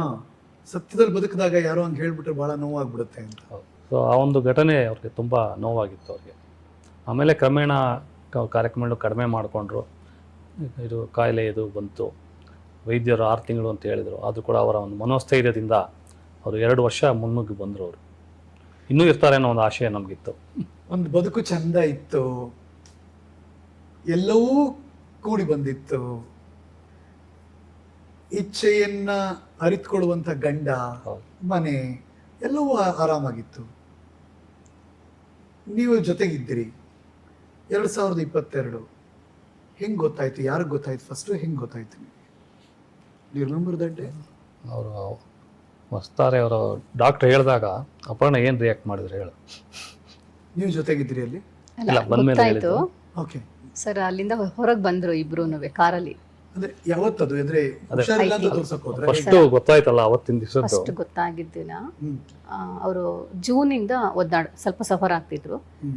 ಜೂನ್, ಜುಲೈ, ಆಗಸ್ಟ್ ಅಂದರೆ 2022 ಆಗಸ್ಟ್ ನಮ್ಮ ಮಗನ ಮದುವೆಗೂ ಅವ್ರಿಗೆ ಅವತ್ತು ಕಷ್ಟ ಇತ್ತಂತೆ. ಬಟ್ ಹೇಗೋ ಬಂದಿದ್ದಾರೆ, ಟ್ಯಾಬ್ಲೆಟ್ ಎಲ್ಲ ತಗೊಂಡು. ಬಟ್ ಅವಾಗ ಇಷ್ಟು ಇದು ಅಂತ ಗೊತ್ತಿಲ್ಲ, ಬಂದಿದ್ದಾರೆ, ನಮ್ಮ ಮನೆಯಲ್ಲೆಲ್ಲ ಭಾಗವಹಿಸಿದ್ದಾರೆ. ಹಾಗೆ ಎಲ್ಲ ಕಾಮನ್ ಸಂದರ್ಭಗಳಿಗೂ ಹೋಗ್ತಾ ಇದ್ದಾರೆ, ಕಾರ್ಯಕ್ರಮಗಳಿಗೆ. ಹಾಸ್ಪಿಟಲ್ಲಿಗೆ ಹೋಗಿದ್ದಾರೆ. ತೋರಿಸಿದ ಮೇಲೆ ಹೇಳಿಬಿಟ್ಟಿದ್ದಾರೆ ಡಾಕ್ಟ್ರು, ಹೀಗೆ ಅಂತಲೇ ಹೇಳಿದ್ದಾರೆ, ಕ್ಯಾನ್ಸರ್ 4th ಸ್ಟೇಜ್ ಅಂತ ಹೇಳಿದಾರಂತೆ. ಹೊರಗಡೆ ಬಂದಾಗ ಅವರು ಗಂಡಂಗೆ ಏನು ನಾನು ಹೋಗೇನಾ ಅವ್ರ ಸ್ಟೈಲಲ್ಲಿ ಹೇಳ್ತೀನಿ, ಗಂಡಂಗೆ ಅವ್ರು ಕೇಳಿರೋದಂತೆ. ಗಂಡ ತಲೆ ಕೆಡ್ಸ್ಕೊಂಡಿದ್ದಾರೆ, ಈಕೆ ಅವನ್ ಸಮಾಧಾನ ಮಾಡಕ್ಕೆ ಏನು ನಾನು ಹೋಗೇನಾ ಅಷ್ಟೇ ತಾನೆ ಅಂತ ಹೇಳಿ ಸೆಲ್ಫಿ ತಗೊಳ್ಳೋಣ ಬನ್ನಿ ಅಂತ ಗಂಡ ಹೆಂಡತಿ ಇಬ್ರು ಸೆಲ್ಫಿ ತಗೊಂಡಿದ್ದಾರೆ ಸರ್, ಆಸ್ಪತ್ರೆಯಿಂದ ಹೊರಗಡೆ ಕಾರಲ್ಲಿ. ಅದರಲ್ಲಿ ಇರೋ ಸೆಲ್ಫಿನಲ್ಲಿ ವಸ್ತಾರೆ ಅವರು ಕಂಗಾಲಾಗ್ಬಿಟ್ಟಿದ್ದಾರೆ. ಆ ಸೆಲ್ಫಿನಲ್ಲಿರೋ ಫೋಟೋದಲ್ಲಿ ಅಪರ್ಣ ಎಷ್ಟು ಜಾಲಿಯಾಗಿದ್ದಾರೆ ಅಂದರೆ ಇದೊಂದು ವಿಷಯನೇ ಅಲ್ಲ ಅಂದರೆ ಅವರು ಡಿಸೈಡ್ ಮಾಡಿಬಿಟ್ರು. ಅಂದರೆ ಮಾಡಿದ್ದಾರೆ ಅಂತ ಅಂದ್ಕೊಳ್ತೀನಿ. ಏನೇ ಬಂದಿದೆ ನಾನು ಎದುರಿಸ್ಬೇಕು, ಬಟ್ ಈ ನೋವನ್ನು ನಾನು ಯಾರಿಗೂ ಹಂಚಬಾರ್ದು, ನನ್ನ ನೋವನ್ನು ಯಾರಿಗೂ ಹಂಚಬಾರ್ದು ಅನ್ನೋದು ಅವ್ರದ್ದು ಸ್ಟ್ರಾಂಗ್ ವಿಲ್ಲು. ಅದನ್ನು ಹಾಗೆ ಗಂಡ ಹೆಂಡತಿ ಇಬ್ಬರು ಪಾಲಿಸಿದ್ರು. ಬಟ್ ವಸ್ತಾರೆ ತುಂಬ ಡೌನ್ ಆಗ್ತಾಯಿದ್ರು. ಬಟ್ ಏನು ಹೇಳಿದ್ರಂತೆ ಅಪರ್ಣ ವಸ್ತಾರಾಗೆ ಅವತ್ತು ಅಲ್ಲಿ? ಅಷ್ಟೇ ತಾನೇ ಅಂತ. ಓಕೆ. ಇದು ಇನ್ನೇನು ನಾನು ಹೊಗೆನಾ ಅಂದರೆ ಅದೇನ ಇವ್ರು ಅದೇ ಯಾವ ಭಾಷೆ ಸರ್ ಯಾರ್ದದು ಜಗ್ಗೇಶ ಈ ಕಾಮನ್ ಆಗಿ ಹೌದು, ಮಾತಾಡ್ತಾರಲ್ಲ ಗೊತ್ತಾಯ್ತು. ಹೊಗೆ ಅಂದ್ರೆ ಓಟ್ ಬಿಡ್ತೀನಿ ಅಷ್ಟೇ ಹೊಗೆನಾ ನಾನು ತುಂಬಾ ಲೈಟ್ ಆಗಿ ತುಂಬಾ ಲೈಟ್ ಮಾಡಿ ಸುಮ್ಮನೆ ಆಗ್ಬಿಟ್ರು. ಸೆಲ್ಫಿ ನಾವು ನೋಡಿದೀವಿ ಸರ್. ಅಪರ್ಣ ಮಾತ್ರ ಮಾಮೂಲಿಯಾಗಿ ಎಲ್ಲ ಈ ಒಂದು ಯಾವ್ದೋ ಕಾರ್ಯಕ್ರಮ ಕೊಡುವಾಗ ಹೇಗಿದ್ದಾರೋ ಹಾಗೆ ಇದ್ದಾರೆ. ಬಟ್ ವಸ್ತಾರೆ ಕಂಗಾಲಾಗಿದ್ದಾರೆ ಅದರಲ್ಲಿ. ನಮಗೆ ಎಲ್ಲ ವಿಷಯ ತಿಳಿದ ಸ್ವಲ್ಪ ದಿನ ತಕ್ಷಣ ತಿಳಿತು ನಮಗೂನುವೆ. ಬಟ್ ಹೇಳಿದ್ರ ಇಲ್ಲ ವಸ್ತಾರೆ ಅವರು ಹೇಳಿದ್ರು. ಓಕೆ. ಇಲ್ಲ ವಸ್ತಾರೆ ಇವ್ರನ್ನ ಕರೆದ್ರು. ಇವ್ರನ್ನ ನಮ್ಮ ಸತ್ಯಪ್ರಸಾದ್ ಎಲ್ಲ ಒಟ್ಟಿಗೆ ಅವ್ರ ಮನೆಗೆ ಹೋದಾಗ ವಿಷಯ ಗೊತ್ತಾದರೆ ಹೇಳಿದ್ದಾರೆ, ನೀವು ಇದನ್ನು ಪಬ್ಲಿಕ್ ಮಾಡಬೇಡಿ, ಕಷ್ಟ ಆಗತ್ತೆ ಅಂತ. ಸೊ ನಾವು ಅದನ್ನು ಗೌಪ್ಯತೆ ಕಾಪಾಡ್ಕೊಂಡು ಬಂದಿದ್ದೀವಿ. ಆಮೇಲೆ ನಾವು ಮುಖಾಮುಖಿ ಆದಾಗ ನಾನು ಇವ್ರನ್ನ ನೋಡ್ತಾ ಇದ್ದೀನಿ, ಅಪರ್ಣ ಅವ್ರನ್ನ ಹೇಗೆ ಇವ್ರನ್ನ ರಿಸೀವ್ ಮಾಡೋದು ಹೇಗೆ ಇವ್ರ ಹತ್ರ ನಾನು ಅಂತಿದ್ರೆ ಅವರು ಏನೂ ಆಗೇ ಇಲ್ಲ, ನಾನು ಆರಾಮಾಗಿದ್ದೀನಿ, ಅದ್ರ ವಿಷಯನೇ ಇಲ್ಲ ಅನ್ನೋ ಹಾಗೆ ಅದನ್ನು ಬಿಟ್ಬಿಟ್ಟು ಬೇರೆ ಮಾತಾಡಿಕೊಂಡು ಇದ್ರು ಅವ್ರು ನಮ್ಮ ಜೊತೆಗೆ. ಬಟ್ ನಾವು ಕೆದಕಕ್ಕೆ ತಯಾರಿಲ್ಲ ಅಲ್ವಾ, ಎಲ್ಲರೂ ಹಾಗೆ ತಾನೆ. ನಾವು ಸರಿ ಅವರೇ ಇಷ್ಟು ಕೂಲಾಗಿದ್ದಾರೆ ಅಂದಾಗ ನಾವು ಅದಕ್ಕೆ ಸಹಕರಿಸಬೇಕು ಅಂತ ನಾವು ಹಾಗೆ ನಗ್ನಗ್ತಾ ಮಾತಾಡಿಕೊಂಡು ಕತೆ ಆಡಿಕೊಂಡು ಇರ್ತಾ ಇದ್ವಿ. ಆಮೇಲೆ HCGನಲ್ಲಿ ಅವ್ರ ಟ್ರೀಟ್ಮೆಂಟ್ ನಡೀತಾ ಇತ್ತು ಸರ್. ಆವಾಗ ನಾವೆಲ್ಲ ಹೋಗ್ತಾ ಇದ್ವಿ, ಊಟ ಎಲ್ಲ ತೊಗೊಂಡು ಹೋಗ್ತಾ ಇದ್ರೆ ಹೇಗಿರ್ತಿತ್ತು ಅಂದರೆ ಒಂದು ಪಿಕ್ನಿಕ್ ಹೋದಂಗೆ. ಪಿಕ್ನಿಕ್ ಹೋದ ಹಾಗೆ ಅವರು ಒಂದು 10 ಗಂಟೆ 9-9:30 ಹಾಗೆ ಬಂದು ಅಲ್ಲಿ ಅಡ್ಮಿಟ್ ಆಗಿರ್ತಿದ್ರು. ಜೊತೆಲಿ ಯಾರಾದ್ರೂ ಒಬ್ರು ಬೆಳಿಗ್ಗೆ ಇರ್ತಾ ಇದ್ವಿ. ಎಲ್ಲ ರೆಡಿ ಮಾಡ್ಕೋತಿದ್ರ, ಎಲ್ಲ ಅಣಿ ಮಾಡ್ಕೊಂಡು ಆಸ್ಪತ್ರೆಗೆ ಹೋಗಿ ಏನೇನ್ ಬೇಕು ಫೈಲ್ಗಳು, ಹಳೆ ಡಾಕ್ಯುಮೆಂಟ್ಸು ಪ್ರತಿಯೊಂದು ರೆಡಿ ಮಾಡ್ಕೊಂಡು ಎಲ್ಲ ಆಕೆನೇ ರೆಡಿ ಮಾಡ್ಕೋತಿದ್ರು. ಎಲ್ಲ ರೆಡಿ ಮಾಡ್ಕೊಂಡು ಹೊಸ್ತಾರೆ ಹೊರಡೋಣ ಅನ್ನೋದು. ಆಮೇಲೆ ಅವರು ಕಾರಲ್ಲಿ ಕರ್ಕೊಂಬಂದು ಬಿಟ್ಬಿಟ್ಟು 1-2 ಅವರ್ಸ್ ವಸ್ತಾರೆ ಸರ್ ಇಲ್ಲ ಅವ್ರ ಮನೆ ಹುಡುಗ ಎಲ್ಲ ಇರೋರು. ನೆಕ್ಸ್ಟ್ ಇನ್ನೊಂದು ಟೈಪ್ ನಾವ್ಯಾರಾದ್ರೂ ಹೋಗ್ತಾ ಇದ್ವಿ. ಹೋದರೆ ಇದು ಟಿಪ್ಸ್ ಹಾಕೋದು, ಬ್ಲಡ್ ತೊಗೊಳೋದು ಎಲ್ಲ ಪ್ರೋಸೆಸ್ ನಡೀತಾ ಇರೋದಲ್ಲ. ಡಾಕ್ಟ್ರು ಬರ್ತಾ ಇದ್ರೆ ನಾನೇ ಆಶ್ಚರ್ಯಪಟ್ಟು ನೋಡ್ತಾ ಇದ್ದೆ ಅವ್ರನ್ನೆಲ್ಲ, ಅಪರ್ಣ ಮಾತಾಡೋದನ್ನು ಎಷ್ಟು ಚೆನ್ನಾಗಿ ಎಕ್ಸ್ಪ್ಲೈನ್ ಮಾಡ್ತಿದ್ರು. ಡಾಕ್ಟರ್ ಹೇಳೋದನ್ನು ಕೇಳಿಸ್ಕೋತಾ ಇದ್ರು. ಅಂದರೆ ಇದೊಂದು ಮ್ಯಾಟ್ರೇ ಅಲ್ಲ. ಒಂದು ಜ್ವರ ನೆಗಡಿ ಬಂದ ಮನುಷ್ಯನ ಮನಸ್ಸು ಹೇಗಿರುತ್ತೋ ಹಾಗೆ ಸರಿ ಅಲ್ಲೂ ಅದೇ ಮಾತು ಅಂದರೆ ಏನೋ ಮಾತು ತುಂಬ ಜಾಲಿಯಾಗಿ ಅದು ಹಾಗಾಯಿತು. ಫಿಲಮ್ ಸ್ಟೋರಿ ಕೇಳೋಕ್ಕೂ ರೆಡಿ ಇರೋರು, ಹೇಳಕ್ಕೆ ರೆಡಿ ಇರೋರು, ಅವರ ಇದೆಲ್ಲ ಅನುಭವಗಳನ್ನು ಶೇರ್ ಮಾಡ್ಕೊಳ್ಬೋದು ಅದಂತ ನಮ್ಮ ಹತ್ರ ಶೇರ್ ಮಾಡ್ಕೊಳ್ತಾ ಇದ್ರು. ಜಾಲಿಯಾಗೆಲ್ಲ ಊಟ ಮಾಡ್ಕೊಂಡು ತಿಂಡಿ ತಿನ್ಕೊಂಡಂಗೆ ಕ್ಯಾಶುವಲಾಗಿ ಅವ್ರಿಗೆ ಒಂದು ರೂಮ್ ರಿಸರ್ವ್ ಆಗಿತ್ತು HCGನಲ್ಲಿ. ಅದನ್ನೆಲ್ಲ ಮುಗಿಸ್ಕೊಂಡು 5-5:30 ಅಷ್ಟೊತ್ತಿಗೆ ಅವತ್ತಿನ ಟ್ರೀಟ್ಮೆಂಟ್ ಮುಗೀತಾ ಇತ್ತು. ಮುಗಿದ್ಮೇಲೆ ಕೆಳಗೆ ಇಳ್ಕೊಂಡು ಬರ್ತಾ ಇದ್ವಿ. ನಾನು ಇಲ್ಲ ಪ್ರಸಾದ್ ಸರು ಇಲ್ಲ ಇವರು ಮತ್ತು ಇಂದು ಅಂತ ಇದ್ದಾರೆ, ಹೀಗೆ ನಮ್ದೊಂದು ಸರ್ಕಲ್ ಇತ್ತು. ಒಂದು ಸಲ ಅಂತೂ ನಾನು ಅಪರ್ಣ ಇಬ್ಬರು ವಾಪಸ್ ಕೆಳಗಡೆ ಬರ್ತಾ ಇಬ್ಬರು ಕೈನಲ್ಲೂ ಒಂದೊಂದು ಬ್ಯಾಗ್ ಇತ್ತು ಸರ್, ಈ ಇದ್ರ ಬ್ಯಾಗ್ ಥರ. ನನಗೇನು ಫೀಲ್ ಆಯಿತು ಅವತ್ತು ಅಂದರೆ ನಾವಿಬ್ಬರು ಮಾಲಿಂದ ಬರ್ತಾ ಇದ್ದೀವಿ ಅಂತ ಅನಿಸೋ ಅಷ್ಟು ಖುಷಿಯಾಗಿ ಇಳಿತಾ ಇದ್ದೀವಿ. ಅಂದರೆ ಅವತ್ತು ಅವರಿಗೆ ಏನು ಪ್ರಾಬ್ಲಮ್ ಇಲ್ಲ ಅನ್ನೋ ಥರ ಬಂದಿತ್ತು ರಿಪೋರ್ಟು. ಆದರೆ ಹಿನ್ನೆಲೆನಲ್ಲೇ ಇರಬೇಕು. ಇಬ್ಬರು ಮಾಲಿಂದ ಇಳ್ಕೊಂಡು ಮಾಲಲ್ಲಿ ಹೇಗೆ ಹೊರಗೆ ಬರ್ತೀವಲ್ವ ಹಾಗೆ ಆ ಗ್ರೌಂಡ್ ಫ್ಲೋರಲ್ಲಿ ರಿಸೆಪ್ಷನ್ ಕೌಂಟ್ರ್ ಮುಂದೆ ದಾಟ್ಕೊಂಡು ಡಿಸ್ಚಾರ್ಜ್ ಮುಗಿಸ್ಕೊಂಡು ಬರ್ತಾ ಇದ್ದೀವಿ.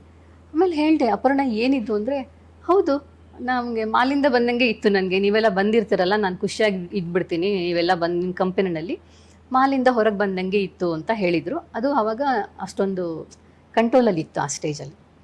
ಅದರ ನಂತರದ ವಿಸಿಟ್ಗಳಲ್ಲಿ ಅದು 2023 ಅವಾಗ್ಲೂ ಒಂದು ಹಂತಕ್ಕೆ ಅವ್ರು ಓಡಾಡ್ತಿದ್ರು, ಎಲ್ಲ ಕಡೆ ಪ್ರೋಗ್ರಾಮಿಗೆ ಹೋಗ್ತಾ ಇದ್ರು.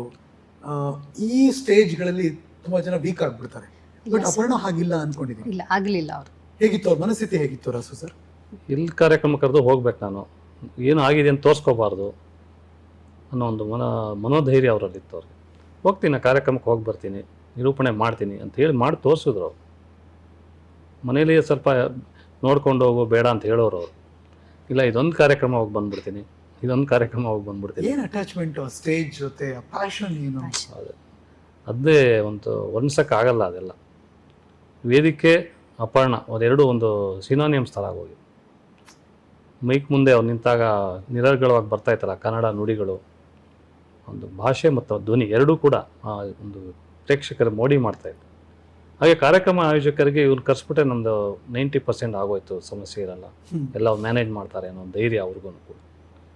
ಬೇರೆಯವರಾಗಿತ್ತು ಅಂದರೆ ಅವ್ರಿಗೆ ಫೀಡ್ಬ್ಯಾಕ್ ಎಲ್ಲ ಕೊಡಬೇಕಾಯ್ತು. ಇಷ್ಟು ಬೆಳೆದಿರೋರು ಆಗ್ಬಿಟ್ಟಿದ್ರೆ ಡಿಮ್ಯಾಂಡ್ ಮಾಡ್ತಾರೆ ಸರ್. ನನಗೆ ಅಪರ್ಣ ಅವರು ಡಿಮ್ಯಾಂಡ್ ಮಾಡಿದ್ದನ್ನು ನಾನಂತೂ ನೋಡಿಲ್ಲ ಸರ್. ಆ್ಯಕ್ಚುಲಿ ಹೌದು, ಖಂಡಿತ ದುಡ್ಡು ಬೇಕು, ನನ್ನನ್ನೇ ಕರಿತಿದ್ದೀರಾ ನೀವು ಅಂತ ಹೇಳಿದ್ದೀನಿ, ಬಹುಶಃ ನನ್ನ ಗಮನಿಸೋ ಇಲ್ಲ ಸರ್. ಖಂಡಿತ ಡಿಮ್ಯಾಂಡ್ ಮಾಡ್ತಿರ್ಲಿಲ್ಲ. ಮತ್ತು ಇದುವರೆಗೂ ಎಷ್ಟೊಂದು ಬ್ಯಾಲೆನ್ಸ್ ಇದೆ ಅವ್ರು ಬರಬೇಕಾದ ಹಣಗಳು, ಅವ್ರು ಯಾವತ್ತೂ ಕೇಳಕ್ಕೆ ಹೋಗಿಲ್ಲ. ಕವರ್ ಕೊಟ್ರ, ಕವರ್ ತಗೊಂಡ್ರ, ನೀಟಾಗಿ ಬಂದ್ರ, ಅದು ಅಲ್ಲೂ ಎಣ್ಸಲ್ಲ. ಅಲ್ಲೂ ಎಣಿಸಲ್ಲ. ಹೌದು. ಮನೆಗೆ ಬಂದ ತಕ್ಷಣ ಎಲ್ಲ ಪಾಪ ವಸ್ತಾರೆ ಅಥವಾ ವರದಿ ಒಪ್ಸೋರಂತೆ, ಇವತ್ತು ಅಲ್ಲ ಹಂಗಾಯಿತು, ಇವತ್ತು ಇಲ್ಲಿ ಹೀಗಾಯಿತು ಕಾರ್ಯಕ್ರಮ ಇದೆಲ್ಲ ಒಪ್ಪಿಸಿ ಆಮೇಲೆ ಮನೆ ಕೆಲಸ ಶುರು ಮಾಡೋರು. ಆ ಮಂತ್ ಬೈ ಮಂತ್ ಇತ್ತಲ್ಲ 2023 ಸ್ಪೆಷಲಿ, ಅವಾಗ ನನ್ನ ಮನೆ ಒಂದು ಕಾರ್ಯಕ್ರಮಕ್ಕೂ 2-3 ಸರಿ ಬಂದಿದ್ರು. ಶಿ ಆಲ್ವೇಸ್ ಏನೋ ಒಂಥರ ಎಲ್ಲರ ಜೊತೆ ಬೆರೆಯೋ ಮನಸ್ಸು, ಖುಷಿಯಾಗಿ ಇರಬೇಕು ನಾನು ಅನ್ನೋ ಮನಸ್ಸು. ನಂಗೆ ಈಗಲೂ ಆ ದಿನಗಳೆಲ್ಲ ನೆನಪಿದೆ ನನಗೆ. ಬಟ್ ನಾವೆಲ್ಲ ತಮಾಷೆ ಮಾಡಿ ಆಕೆನ ಎಷ್ಟು ಮಜ್ವಾಗಿ ಜಾಲಿಯಾಗಿ ನಾವೆಲ್ಲ ಅನಾತ್ಮೀಯ ಬಳಗ ಏನು ಟ್ರೀಟ್ ಮಾಡಬೇಕು ಅದು ಮಾಡ್ತಿದ್ವಿ. ಅದನ್ನ ಓವರ್ಕಮ್ ಆಗಿ ನಾನು ಮತ್ತೇನೋ ಆಗಬೇಕು ಅನ್ನೋದು ಆಕೆಗೆ ಯಾವಾಗಲೂ ಒಳಗಡೆ ಇತ್ತೇನೋ ನಂಗೆ ಯಾವಾಗಲೂ ಅನಿಸ್ತಿತ್ತು. ಹಾಂ ಇತ್ತು. ಮತ್ತು ಲಾಸ್ಟು ಒಂದು 15 ದಿವಸದ ಹಿಂದೆ ಮುಂದೆ ನಮ್ಮ ಮನೇಲೇ ಇದ್ರು, 1-2-3 ದಿನ ಇದ್ರು ಸರ್ ಅವರು. ನಮ್ಮ ಮನೆಗೆ ಬಂದು 3 ದಿವಸ ನಮ್ಮಲ್ಲೇ ಇದ್ರು. ಅದೊಂದು ಅಂದ್ರೆ ನಮ್ಮ ಮನೇಲೆ halt June end. June end I think. June ಅದೇ ಒಂದು 20 ದಿವಸಕ್ಕೆ ಮುಂಚೆ ಅಂದ್ರೆ ಜೂನ್ 20ರಿಂದ 30 ವಸ್ತಾರೆ ಕೇಳಿದ್ವಿ ಸರ್ ಅಂತ. ಅಯ್ಯೋ ಧಾರಾಳವಾಗಿ ಹಾಕೊಂಡೆ, ಅವಳು ಎಲ್ಲಿ ಖುಷಿ ಇರ್ತಾಳೋ ಅಲ್ಲಿ ಇರಲಿ ಅವಳು. ಅಂದ್ರೆ ಸುಮ್ಮನೆ ನಿಮ್ಮ ಮನೆ ಬಂದಿರಬೇಕು ಅಂತ. ಹೌದು, 3 ದಿವಸ ಇದ್ರು ನಮ್ಮಲ್ಲಿ. ನಮ್ಮನೇಲೆ ಆರಾಮಾಗಿ ನಮ್ಮನೆ ಮಗಳ ಥರ ನಮ್ಮನೆ ಇಲ್ಲ ಎಲ್ಲರೂ ಇರೋ ಹಾಗೆ ಅವರು ಇರ್ತಾ ಇದ್ರು. ಸರಿ, ಹಾಗೆ ಮಾತಾಡ್ತಾ ಎಲ್ಲ ಆಯಿತು. ಒಂದ್ಸತಿ ಅವತ್ತು ನನಗೆ ಅವ್ರನ್ನ ಅದೇ ನನ್ನ ಥಾಟು, ಅವರು ಸ್ವಲ್ಪ ಇದಾಗಿದ್ದೆಲ್ಲ ಕೂದಲೆಲ್ಲ ಉದುರ್ಬಿಟ್ಟಿತ್ತು. ಯಾರಾದರೂ ಹೊರಗಡೆ ಅವ್ರು ಬಂದರೆ ಪತ್ತೆ ಆಗಿಬಿಡುತ್ತೆ, ಗೊತ್ತಾಗಬಾರ್ದಲ್ಲ ಅಂತ ನಂದೊಂದು ಮನಸ್ಸಲ್ಲಿತ್ತು. ಆ ಟೈಮಲ್ಲಿ ಯಾರೋ ನಿಜವಾಗ್ಲೂ ಅದೇ ಈಗ ರಂಜಿತಾ ಅಂತ ಹೇಳಿದ್ರಲ್ಲ ಸರ್, ಆ ಹುಡುಗಿ ಬಂದ್ಲು ಮನೆಗೆ. ನಾನು ಯೋಚನೆ, ನನ್ನ ಮುಖದಲ್ಲಿ ಕಳವಳ, ಗಾಬರಿ, ಅಯ್ಯೋ ಒಂದು ರಂಜಿತಾ ಬಂದಿದ್ದಾಳೆ, ಅಪರ್ಣ ಹೇಗೆ ಇವಳನ್ನು ಫೇಸ್ ಮಾಡ್ತಾರೆ, ನಾವು ನಮ್ಮನೇಲಿ ಜೋಪಾನ ಮಾಡ್ತೀವಿ ಅಂತ ಕರೆದು ಇಟ್ಕೊಂಡ್ಬಿಟ್ಟು ನಾವು ಎಲ್ಲರಿಗೂ ಗೊತ್ತುಪಡಿಸ್ತಿದ್ದೀವ, ಏನೇನೋ ಗಿಲ್ಟ್ ಫೀಲ್ ಆಗ್ತಾ ಇದ್ದೀನಿ, ಏನು ಮಾಡಬೇಕು ಅಂತಲೂ ಗೊತ್ತಾಗ್ತಿಲ್ಲ. ಈ ಹುಡುಗಿ ಒಳಗೆ ಬಂದೇ ಬಿಟ್ಲು, ಇವ್ರ ಹಾಲಲ್ಲೇ ಇದ್ದಾರೆ ಅಪರ್ಣ. ಆಮೇಲೆ ನಾನು ಯಾರಿಗೂ ಏನೋ ಹೇಳೋಕ್ಕಾದ್ರೆ ಸುಮ್ಮನೆ ಇದ್ದೀನಿ. ನಾವು ರಂಜಿತಾ ನಮ್ಮನ್ನು ಗಮನಿಸಿದ್ಲು, ಅಯ್ಯೋ ಆಂಟಿಗೆ ಅಮ್ಮ ಅಂತಾಳೆ, ಅಮ್ಮಂಗೆ ತುಂಬ ಗಾಬರಿ ಆಯಿತು ಅಂತ. ಬಟ್ ಅಪರ್ಣ ಹೇಗೆ ಹ್ಯಾಂಡ್ಲ್ ಮಾಡಿದ್ರು ಅಂದರೆ ಸರ್, ತಾನು ಪೇಷಂಟು, ತನಗೆ ಈ ಥರ ಹುಷಾರಿಲ್ಲ, ತಾನು ಈ ಥರ ಕಂಡೀಷನಲ್ಲಿ ಇವ್ರ ಮನೆಗೆ ಬಂದಿದ್ದೀನಿ, ನೋವೇ ಯಾವುದೇ ಒಂದು ಮುಖವಾಡ ಇಲ್ಲದೆ, ಅಂದರೆ ಏನೋ ಒಂದು ಹಾಕ್ಕೊಳ್ತೀನಿ, ಮೇಕಪ್ ಮಾಡ್ಕೋತೀನಿ, ಏನೂ ಇಲ್ಲ ಸರ್. ಸುಮಾರು 3/4 ಭಾಗ ಕೂದಲು ಉದುರೋಗಿತ್ತು ಆ ಸ್ಟೇಜಲ್ಲಿ ಅವರಿಗೆ. ಹಾಗಿದ್ದವರು ರಂಜಿತನ ಹತ್ರ ಅವಳನ್ನು ವಿಚಾರಿಸ್ಕೊಂಡಿದ್ದಾರೆ, ಏನಮ್ಮ ನಿನ್ನ ವಿಷಯ ಏನು ಮಾಡ್ತಾ ಇದೆಯಾ, ನೀನು ಹೇಗೆ ಕೆಲಸ ಮಾಡ್ತಾ ಇದೆಯಾ, ಯಾವ ಥರ ಅಂತ ಹೇಳಿ ಅವಳನ್ನು ಮೋಟಿವೇಟ್ ಮಾಡ್ತಾ ಇದ್ದಾರೆ ಹೊರತು ಒಂದು ಡ್ರಾಪ್ ಕಣ್ಣಲ್ಲಿ ನೀರಾಗಲಿ, ಮುಖದಲ್ಲಿ ವೇದನೆ ಆಗಲಿ ತೋರಿಸ್ಕೊಳ್ಳೇ ಇಲ್ಲ ಸರ್ ಅವರು. ಸಾಯೋಕೊಂದು 20 ದಿನದ ಮುಂಚೆ 20 ದಿನದ ಮುಂಚೆ ಒಂದು ಸಣ್ಣ ಛಾಯೆ ಕೂಡ ಇಲ್ಲ ತಾನು ಈ ಹಂತದಲ್ಲಿದ್ದೀನಿ ಅಂತ. ಅವಳನ್ನು ಬೆಳೆಸೋದಕ್ಕೆ ಇವರು ಎನ್ಕರೇಜ್ ಮಾಡ್ತಾ ಇದ್ದಾರೆ. ಈ ಫೀಲ್ಡ್ ಹೇಗಿದೆ, ಇದರಲ್ಲಿ ಹೇಗೆ ಇರಬೇಕು, ಹೇಗೆ ಮಾಡಬೇಕು ಅಂತ ಅವಳನ್ನು ಗೈಡ್ ಮಾಡ್ತಾ ಇದ್ದಾರೆ. ನನಗೆ ನಾನು ರಿಲೀವ್ ಅಂದರೆ ಒಂಥರ ರಿಲೀಫ್ ಸಿಕ್ಬಿಡ್ತು ನನಗೆ ಆ ಕ್ಷಣಕ್ಕೆ. ಓ ಸದ್ಯ ಅಪರ್ಣಂಗೆ ಏನೂ ಬೇಜಾರಾಗಿಲ್ಲ, ಅಪರ್ಣಂಗೆ ಹರ್ಟ್ ಆಗಿಲ್ಲ ಅಂತ. 3 ದಿನ ಆರಾಮಾಗಿದ್ರು ಸರ್. ಅದು ಆರಾಮಂದರೆ ಏನು ಹೇಳಬೇಕು ಅಂತ ನನಗೂ ಗೊತ್ತಾಗ್ತಾ ಇಲ್ಲ. ಊಟ ತಿಂಡಿ ಏನು ನಾವು ಮಾಡಿಕೊಡ್ತೀವೋ ಅದನ್ನು ತುಂಬ ಸಂತೋಷವಾಗಿ ತಿನ್ನೋರು. ಅವ್ರಿಗೆ ತುಂಬ ಇಷ್ಟ, ಊಟ ಅಂದರೆ ತುಂಬ ಇಷ್ಟ ಅವರಿಗೆ. ಏನು ಕೇಳ್ತಿದ್ರು? ತಂಬುಳಿ ಕೇಳೋರು ಸರ್. ಒಂದು ಸಿಂಪಲ್ ನಮ್ಮ ಮನೆ ಅಡುಗೆ ಅಂದರೆ ಅವ್ರು ಕೇಳ್ತಾ ಇದ್ದಿದ್ದು ಒಂದು ತಂಬುಳಿ ಮಾತ್ರ. ಒಂದು ತಂಬುಳಿ ಮಾಡಿ ಬಡಿಸ್ಬಿಡಿ ಶೈಲಾ, ಸಾಕು ನನಗೆ ಅಂತ ಹೇಳೋರು. ಆಮೇಲೆ ಅದೇ ಮನೆಯಲ್ಲಿ ಊಟ ಸೇರ್ತಾ ಇರಲಿಲ್ಲ ಅವ್ರಿಗೆ.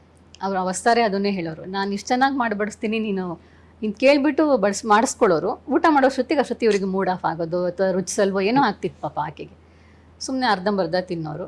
ಅವ್ರು ರೇಗಿಸೋರು, ನೋಡಿ ನಿಮ್ಮ ಮನೆಗಳಿಗೆ ನೀವೆಲ್ಲ ಇದ್ಬಿಟ್ರೆ ಅವಳು ಖುಷಿಯಾಗಿರ್ತಾಳೆ, ಅವಳಿಗೆ ಎಲ್ಲ ಮರ್ತು ಹೋಗುತ್ತೆ, ಅವಳ ಕೈನಲ್ಲಿ ಮೈಕ್ ಒಂದಿಲ್ಲ ಅಷ್ಟೇ, ಅಷ್ಟು ಆ್ಯಕ್ಟಿವ್ ಆಗಿದ್ಬಿಡ್ತಾಳೆ ಅಂತ ಆ ಥರ ತುಂಬ ರೇಗಿಸ್ತಾ ಇದ್ರು ಅವರನ್ನು. ಹಾಗೆ ಹ್ಯಾಪಿಯಾಗಿರೋರು ನಮ್ಗಳ ಜೊತೆಗೆ. ಬಟ್ ಅವ್ರ ಮನೆಗೂ ಲಾಸ್ಟ್ ಒಂದಷ್ಟು ತಿಂಗಳುಗಳು ಎಲ್ಲರೂ ಅಂದ್ರೆ ಒಂದಷ್ಟು ಗ್ಯಾಂಗ್ ಯಾವಾಗಲೂ ಹೋಗಿ ಎಂಟರ್ಟೈನ್ ಮಾಡಿ ಖುಷಿ ಪಡಿಸಿ ಎಲ್ಲರೂ ಓಡಾಡ್ತಿದ್ರಿ ಅಲ್ಲ? ಹೌದು ಹೌದು. ಆ್ಯಕ್ಚುಲಿ ಏನಾಯ್ತು ಅಂದ್ರೆ ಅಪರ್ಣ ಅವರ ತಾಯಿಯವರು ಹೋದ್ರಲ್ಲ ಸರ್, ಅವಾಗ ನಾವು ಬೇರೆ ಬೇರೆ ಕಡೆಯಿಂದ ಅಲ್ಲಿ ಅವ್ರು ಸೇರ್ಕೊಂಡ್ವಿ ಅಪರ್ಣ ಅವ್ರ ಮನೆಯೊಳಗೆ. ಅಪರ್ಣ ಅವ್ರ ಕ್ಲಾಸ್ಮೇಟ್ ಇಂದು ಅಂತ ಇದ್ದಾರೆ, ಅವರು ಒಟ್ಟಿಗೆ ಓದೋರು. ಅವರು ಒಂದು ಕಡೆಯಿಂದ ಬರೋರು. ಸತ್ಯಪ್ರಸಾದ್ ಅಂತ ಇದ್ದಾರೆ, NL-ನಲ್ಲಿದ್ದರು. ಅವರು ಅವ್ರ ಫ್ಯಾಮಿಲಿ ಫ್ರೆಂಡ್, ಅವ್ರು ಬರೋರು. ನಾವು 3 ಜನ ಹಿಂಗೆ ಬೇರೆ ಬೇರೆ ಕಡೆಯಿಂದ ಹೋಗಿ ಅವ್ರ ಮನೇಲಿ ಸೇರಿದ್ವಿ. ಯಾವಾಗ ಅಂದರೆ ಅವ್ರ ತಾಯಿಯವರು ಹೋಗೋದು ಕಾಲವಾದಾಗ. ಅದಾದಮೇಲೆ ಅವ್ರ ಕಾರ್ಯಗಳೆಲ್ಲ ನಡೆಯುವಾಗ ನಾವೆಲ್ಲ ಗುಂಪು ಮಾಡ್ಕೊಂಡ್ವಿ. ಗುಂಪು ಮಾಡ್ಕೊಂಡು ಏನು ಮಾಡಿದ್ವಿ, ಅದಕ್ಕೆ ಅವ್ರ ತಾಯಿಯವ್ರ ಹೆಸರು ಪದ್ಮ ಅಂದ್ಬಿಟ್ಟು ನಾವು ಪದ್ಮಸಖರು ಅಂತ ಒಂದು ಗುಂಪು ಮಾಡ್ಕೊಂಡ್ವಿ. ವಾಟ್ಸಪ್ ಗ್ರೂಪ್ ಪದ್ಮಸಖರು ಯಾಕಂದ್ರೆ ಅವರ ತಾಯಿಯವರ ಹೆಸರು ಮಾಡ್ಕೊಂಡು 7 ಜನ ಇದೀವಿ ಅಷ್ಟೇ ನಾವು. ಸೊ ಯಾರಿಗೆ ಏನೇ ಸಂತೋಷ ಆಗಲಿ ದುಃಖ ಆಗಲಿ ನಾವು ಅಲ್ಲಿ ಮೆಸೇಜ್ ಹಾಕ್ಕೊತೀವಿ, ಬರ್ತಾರೆ, ಮಾತಾಡ್ತಾರೆ. ಸೊ ಆ ಥರ ಒಂದು ಬಾಂಧವ್ಯನ ನಾವು ಇಟ್ಕೊಂಡಿದ್ದೀವಿ. ಸೊ ಅಪರ್ಣ ಅವರು ಏನೇ ಕಾರ್ಯಕ್ರಮ ಮಾಡಲಿ ನಮ್ಮನ್ನು ಕರೀತಾರೆ. ನಮ್ಮಗಳ ಮನೇಲಿ ಏನೇ ಕಾರ್ಯಕ್ರಮ ಆಗಲಿ, ದಸರಾ ಗೊಂಬೆಗಳು ಕೂರಿಸಿರ್ತಾರೆ, ನಮ್ಮನ್ನು ಕರೆಯೋರು, ನಾವು ಹೋಗ್ತಾಯಿದ್ವಿ, ಅಪರ್ಣ ಅವ್ರು ಬರೋರು. ಬಹುಶಃ ಒಂದು 5 ವರ್ಷಗಳಿಂದ ನಿರಂತರವಾಗಿ ನಾವು ಅವ್ರ ಬರ್ಡೇ ಮಾಡ್ಕೊಂಡು ಬಂದಿದ್ದೀವಿ. ಇಲ್ಲ ಅವ್ರ ಮನೆಗೆ ಹೋಗಿ ಮಾಡ್ತಾಯಿದ್ವಿ, ಇಲ್ಲ ನಮ್ಮ ಮಾತಿನ ಮನೆಯಲ್ಲಿ ಇಷ್ಟೇ 7-8 ಜನ ಅಷ್ಟೇ ಸೇರಿಕೊಂಡು ನಾವು ಆರಾಮಾಗಿ ಸೆಲೆಬ್ರೇಟ್ ಮಾಡ್ತಾಯಿದ್ವಿ. ಅಲ್ಲಿ ಅವರು ಡ್ಯಾನ್ಸ್ ಹೆಜ್ಜೆ ಹಾಕೋರು, ನೀವು ನಂಬ್ತೀರಾ ಬಿಡ್ತಾರೆ, ಅಪರ್ಣ ಅವರು Aparna dance yes yes yes ಹೌದು. ಬಹಳ ರೇರ್ ಇದು, ಭಾಳ ರೇರು. ಡ್ಯಾನ್ಸ್ ಮಾಡ್ತಾರೆ ಅನ್ನೋದು. ನಿಜವಲ್ಲೂ ಖುಷಿಯಾಗಿ ನಮ್ಮ ಎಲ್ಲ ಮೆಂಬರ್ಸ್ಗಳ ಜೊತೆ ಸೇರಿಕೊಂಡು ಅಲ್ಲೇ ಕುಣ್ಕೊಂಡು ಕೊನೆಯಲ್ಲಿ ಹೇಳೋ ಯಾರು ವಿಡಿಯೋ ಮಾಡಿಕೊಡ್ದು ಅಂದರೆ ಆ ಒಂದು ಎಲ್ಲರ ಜೊತೆ ಬೆರೀಬೇಕು ಅನ್ನೋ ಒಂದು ಉತ್ಸಾಹ ಅವರಲ್ಲಿತ್ತು. ಸೊ ಬಹುಶಃ 22ನೇ ಇಸ್ವಿಲಿ ಅವ್ರ ಮನೆಗೆ ಹೋಗಿ ಬರ್ಡೇ ಸೆಲೆಬ್ರೇಟ್ ಮಾಡಿದೆ. ಯಾಕೆಂದ್ರೆ ಅವಾಗ ಗೊತ್ತಾಗಿತ್ತು ಅವರಿಗೆ. ಸೊ ಈ ಪೇನ್ ನ ತಡೆಯೋದು, ನೀವು ಆಗ್ಲೇ ಹೇಳ್ತಿದ್ರಿ, ಬರ್ಜಿ ಹಾಕಿ 1000 ಬರ್ಜಿ ಹೊಡೆದ್ರೆ ಎಂಥ ಪೇನ್ ಆಗುತ್ತೋ ಆ ಥರದ ಪೇನಲ್ಲಿ ಅಷ್ಟು ನಗುಮುಗದಿಂದ ರಿಸೀವ್ ಮಾಡ್ತಿದ್ರು ಅಂತ. ಹೌದು ಸರ್. ಈ ಪೇನ್ ಇನ್ಕ್ರೀಸ್ ಆಗೋಕೆ ಶುರುವಾಗಿದ್ದು ಯಾವಾಗ, ಅಂದ್ರೆ ಆ ಕಾನ್ಫಿಡೆನ್ಸ್ ಲೂಸ್ ಆಗಿದ್ದು ಯಾವಾಗ, ಅಪರ್ಣ ಅವ್ರಿಗೆ ಅನ್ಸಿದ್ದು ಯಾವಾಗ? ಎನಿಥಿಂಗ್ ಆ ಥರದ್ದು ಏನಾದ್ರು ಹೇಳಿದ್ದುಂಟ? ಲಾಸ್ಟ್ 2 months ಸರ್. Last 2 months. ಹೌದು, ಲಾಸ್ಟ್ 2 months. ಅಂದರೆ ಮೋಸ್ಟ್ಲಿ ಏಪ್ರಿಲಿಂದ ಅನ್ಸುತ್ತೆ. ಅವ್ರು ಹೊರಗಡೆ ಕಾರ್ಯಕ್ರಮಗಳನ್ನು ನಿಲ್ಲಿಸಿದ್ರು ಅವಾಗ. ಏಪ್ರಿಲಿಂದ ಮಾಡಲಿಲ್ಲ ಅನಿಸುತ್ತೆ. ಅವಾಗಿಂದ ಅವರು ಕಾನ್ಫಿಡೆನ್ಸ್ ಡೌನ್ ಆಗ್ತಾ ಬಂತು. ವಸ್ತಾರೆ ಅವರು ಹೇಳೋರು, ನನಗೆ ಒಂದು ಅವ್ಯಕ್ತ ಭಯ ಕಾಡ್ತಾ ಇದೆ ಅಂತ ಹೇಳೋರು ನಮ್ಮ ಹತ್ರ ಎಲ್ಲ. ನಮಗೂ ಸಮಾಧಾನ, ನಮ್ಗೇನು ಗೊತ್ತಾಗ್ತಾನೆ ಇರಲಿಲ್ಲ. ಇಲ್ಲ ಸರಿ ಹೋಗುತ್ತೆ ಏನೋ ಅನ್ನೋದೊಂದು ಮಾತು ಅವ್ರು ಹೇಳ್ತಿದ್ರು. ಬಟ್ ಇವರು ನಮ್ಮ ಹತ್ರ ಏನು ಹೇಳೋರು ಅಂದರೆ, ಅವರು ನಂತರ ಅಪರ್ಣನ ನಂತರ, ಬಟ್ ಇಷ್ಟು ಬೇಗ ಅನ್ನೋದು ಅನಿಸಿರ್ಲಿಲ್ಲ ಅನಿಸುತ್ತೆ. ವಸ್ತಾರೆ ಹೇಗಿರ್ತಾರೋ ಏನೋ, ಅವ್ರಿಗೇನು ಸುಮಾರೆಲ್ಲ ಅವ್ರಿಗೆ ಗೊತ್ತಾಗಲ್ಲ. ಇವರದೊಂದು ಇದು ಅಪರ್ಣನ ಮನಸ್ಸಲ್ಲಿದ್ದು ಅವ್ರಿಗೆ ತುಂಬ ಕೆಲವುದೆಲ್ಲ ಗೊತ್ತಾಗಲ್ಲ. ನನ್ನ ನಂತರ ವಸ್ತಾರೆ ಹೇಗಿರ್ತಾರೋ ಏನೋ, ವಸ್ತಾರೆನ ಬಿಟ್ಟು ಹೋಗೋಕ್ಕೆ ನನಗೆ ಕಷ್ಟ, ವಸ್ತಾರೆ ಹೇಗಿರ್ತಾರೋ ಅದೊಂದು ಯಾವಾಗಲೂ ಅವ್ರದ್ದಲ್ಲೊಂದು ಇತ್ತು, ಭಯ ಇತ್ತು, ಆತಂಕ ಇತ್ತು. ನನಗೆ ಅವರದ್ದೇ ಯೋಚನೆ ಅಂತ ತುಂಬ ಸತಿ ನಮ್ಗಳ ಹತ್ರ ಎಲ್ಲ ಹೇಳ್ಕೊಳ್ತಾ ಇದ್ರು. ಒಂದೊಂದ್ಸತಿ ಇದು HCGನಲ್ಲಿ ಅದು ಮುಗೀತು ಅಂತ ಗೊತ್ತಾಯ್ತು ಅವರಿಗೆ. ಅಂದರೆ ಪ್ರಾಬ್ಲಮ್ ಜಾಸ್ತಿ ಆಗ್ತಾ ಇದೆ ಅಂತ ಗೊತ್ತಾಯಿತು. ಅದು ಟಾರ್ಗೆಟ್ ಮೆಡಿಸಿನ್ ಅಂತ ಕೊಡ್ತಾಯಿದ್ರು ಸರ್. ಏನೋ ಒಂದು ಇದರಲ್ಲಿದ್ದರು, ನನಗೆ ಅದೆಲ್ಲ ಗೊತ್ತಾಗ್ತಾ ಇಲ್ಲ. ಅದು ಮುಗೀತು ಅಂತ ಹೇಳಿದಾಗ ನಾನು ಬೆಳಗ್ಗೆ ಹೋದೆ, ಕೈ ಹಿಡ್ಕೊಂಡ್ಬಿಟ್ಟು ಜೋರಾಗಿ ಹತ್ಬಿಟ್ರು. ಎಲ್ಲ ಜಾಸ್ತಿ ಆಗಿಬಿಟ್ಟಿದೆ, ಏನೋ ಇದಾಗಿದೆ ಶೈಲ ಅಂತ ಹೇಳಿ ಹತ್ರು. ಏನು ಸಮಾಧಾನ ಹೇಗೆ ಹೇಳಬೇಕು ಅಂತ ನನಗೂ ಗೊತ್ತಾಗಲಿಲ್ಲ ಅವತ್ತು. ಗೊತ್ತಾಗಿತ್ತು ಆದರೆ ಗೊತ್ತಾಗಿದೆ ಅಂತ ತೋರಿಸ್ಕೊಳ್ದೇ ಇರೋಷ್ಟು ಗಟ್ಟಿ ಮನಸ್ಸು, ಸ್ಥೈರ್ಯವನ್ನು ವ್ಯಕ್ತಪಡಿಸೋರು. ಆಮೇಲೆ ಹೋರಾಡ್ತಿದ್ರು. ಹೋಮಿಯೋ ಮೆಡಿಸಿನ್ ತೊಗೊಳ್ತೀನಿ ಅನ್ನೋರು, ರೇಖಿ ಹೀಲಿಂಗ್ ತೊಗೋತೀನಿ ಅನ್ನೋರು. ಡಿಟೆಕ್ಟ್ ಆಗಿದೆ 4th ಸ್ಟೇಜಲ್ಲಿ ಅಂದಾಗ ಅದೇ ದೊಡ್ಡ ಚಾಲೆಂಜ್ ಆಗಿತ್ತು, ಅದರಿಂದ ಓವರ್ಕಮ್ ಆಗೋದು. ಜೊತೆಗೆ ಮೆಂಟಲಿ ಸ್ಟ್ರಾಂಗ್ ಆಗಬೇಕು, ಫಿಸಿಕಲಿ ಅದಕ್ಕೆ ಸಪೋರ್ಟ್ ಸರ್ ಅದೆಲ್ಲ ಮಾಡ್ತಾ ಇದ್ರು ಸರ್. ಮ್ಯಾಕ್ಸಿಮಮ್ ಅವರು ತಮ್ಮ ಪ್ರಯತ್ನನ ಪೂರ ಹಾಕಿದ್ದಾರೆ. ಸೋಲೊಪ್ಕೊಂಡು ಕೂತವರಲ್ಲ ಅವರು. ಅದಕ್ಕೆ ತಕ್ಕನಂಗೆ ಮನೆಯಲ್ಲಿ ವಾತಾವರಣನೂ ತುಂಬ ಪೂರಕವಾಗಿತ್ತು. ವಸ್ತಾರೆ ಅವರಂತೂ ಒಂದು ಮಗುನ ಹೇಗೆ ಜೋಪಾನ ಮಾಡ್ತಾರಲ್ಲ ಆ ಥರನೇ ಹೆಂಡ್ತಿನ ಜೋಪಾನ ಮಾಡಿದ್ದಾರೆ. ಎಲ್ಲನೂ ಮ್ಯಾಕ್ಸಿಮಮ್ ಹೋರಾಡಿದ್ದಾರೆ, ಗಂಡ ಹೆಂಡತಿ ಮನೆಯವರು ಎಲ್ಲರೂ. ಕೊನೆಗೆ ನಾವು ಅಂದ್ಕೊಳ್ಳೋದು ಅವರು ದೇವರು ಅವ್ರ ಹತ್ರ ಅಲ್ಲಿ ನಿರೂಪಣೆ ಮಾಡೋಕ್ಕೆ ಕರೆಸ್ಕೊಂಡ ಅನ್ನೋ ಥರನೇ ಆಯಿತು ಅಂತ ಅನಿಸುತ್ತೆ. ಕೊನೆ 2 ವಾರ ಆಸ್ಪತ್ರೆ ಮನೆ ಸರ್. ಪೂರ್ತಿ ಆಸ್ಪತ್ರೆ ಮನೆ. ಛಾಯಾ ಅವ್ರು ಬರೋರು, ಅವ್ರೊಂದು ಸ್ವಲ್ಪ ತಿರೋರು, ಹಾಡು ಹೇಳೋರು, ಖುಷಿ ಪಡಿಸೋರು, ಛಾಯಾ, ಸುನೀತಾ, ಮಾಲಿನಿ ಅವರೆಲ್ಲ ಬಂದು ಹೋಗೋರು. ಸೊ ನಾವುಗಳು ಅರ್ಲಿ ಮಾರ್ನಿಂಗು ನೈಟ್ ಆ ಥರ ನಾವು ಮಾಡ್ಕೊಂಡು ಉಳ್ಕೊಳ್ಳಿಕ್ಕೆ ಆ ಥರ ಎಲ್ಲ ನಾವು ಮಾಡ್ಕೊತಾ ಇದ್ವಿ. ಮಧ್ಯೆ ಅವರೆಲ್ಲ ಎಲ್ಲ ಅವಧಿಯಲ್ಲೂ ಯಾರು ಒಬ್ರು ಇರಬೇಕು ಅಂತ ನಾವು ಪ್ಲಾನ್ ಮಾಡಿದ್ವಿ. ಹೌದು, ಪ್ಲಾನ್ ಮಾಡಿ ಅದಕ್ಕೆ ಪ್ರಕಾರ ಅವಾಗ್ಲೂ ಆಸ್ಪತ್ರೆಲಿ ಇದ್ದಾಗ್ಲೂ ಮತ್ತೆ ಖುಷಿನೇನಾ? ಹಾಂ ಸರ್, ಖುಷಿ. ಲವಲವಿಕೆ ಮಾತುಗಳೇ. ಹೌದು, ನಾವು ಇರ್ತೀವಿ ಅಂತ ಅವ್ರು ಖುಷಿ ಇರೋದು, ಬಟ್ ಬೇಜಾರು ಮಾಡ್ಕೊಳ್ಳೋದು, ನಿಮಗೆಲ್ಲ ತೊಂದರೆ ಕೊಡ್ತಾ ಇದ್ದೀನಿ ನಾನು, ನಾವು ಅದೆಲ್ಲ ಹಾಗೆಲ್ಲ ಅಂದ್ಕೊಳ್ಳೇ ಬೇಡಮ್ಮ ನೀನು ಅಂತ ಹೇಳ್ತಾ ಇದ್ದೀನಿ. ಹೇಳೋರ ನಿಮ್ಮ ಕೆಲಸ ಮಾಡಿಸ್ಕೋತೀನಿ ನಾನು ಆ ಥರ? ಅವ್ರು ಮಾಡಿಸ್ಕೊಳ್ಳೇ ಇಲ್ವಲ್ಲ ಸರ್. ನಾವು ಅವ್ರ ಜೊತೆಗಿದ್ವಿ ಅಂತ ಅಷ್ಟೇ ಸತ್ಯ ಹೊರತು ಒಂದು ನಾವು ಯಾರು ಯಾವ ಸೇವೆನೂ ಅವ್ರಿಗೆ ನಾವು ಮಾಡಿಲ್ಲ ಸರ್. ಅವ್ರು ಯಾರ ಹತ್ರ ಅವ್ರಿಗೊಂದು ಇತ್ತು, ನಾನು ಯಾರ ಹತ್ರನೂ ಏನೂ ಸೇವೆ ಮಾಡಿಸ್ಕೊಳ್ದೆ ಹೋಗಬೇಕು ಅಂತ ಇತ್ತು, ತುಂಬ ಇತ್ತು ಸ್ಟ್ರಾಂಗ್ ಫೀಲಿಂಗು. ಅದಕ್ಕೆ ತಕ್ಕನ ಹಾಗೆ ಅವರು ಏನನ್ನು ಯಾರ ಹತ್ರನೂ ಮಾಡಿಸ್ಕೊಂಡಿಲ್ಲ ಸರ್. ಹೇಳೋರ ಏನಾದ್ರು ಇಂಟ್ಯೂಷನ್ ಇತ್ತ ಅಂದ್ರೆ ಇನ್ ಬದುಕಲ್ಲ ನಾನು ಅನ್ನೋದು ಬಂದ್ಬಿಟ್ಟಿತ್ತ ಏನಾದ್ರು? ಕೊನೆ ಗಂಡನ ಹತ್ರ ಹೇಳಿರ್ಬೇಕು. ಆ್ಯಕ್ಚುಲಿ ಮಾರ್ಚ್ನಲ್ಲಿ ನಂದು 60ನೇ ವರ್ಷದ ಕಾರ್ಯಕ್ರಮ ಆಯ್ತು ಸರ್, ಹಾಂ ಹೌದು. ಉದಯಭಾನು ಕಲಾ ಸಂಘದಲ್ಲಿ.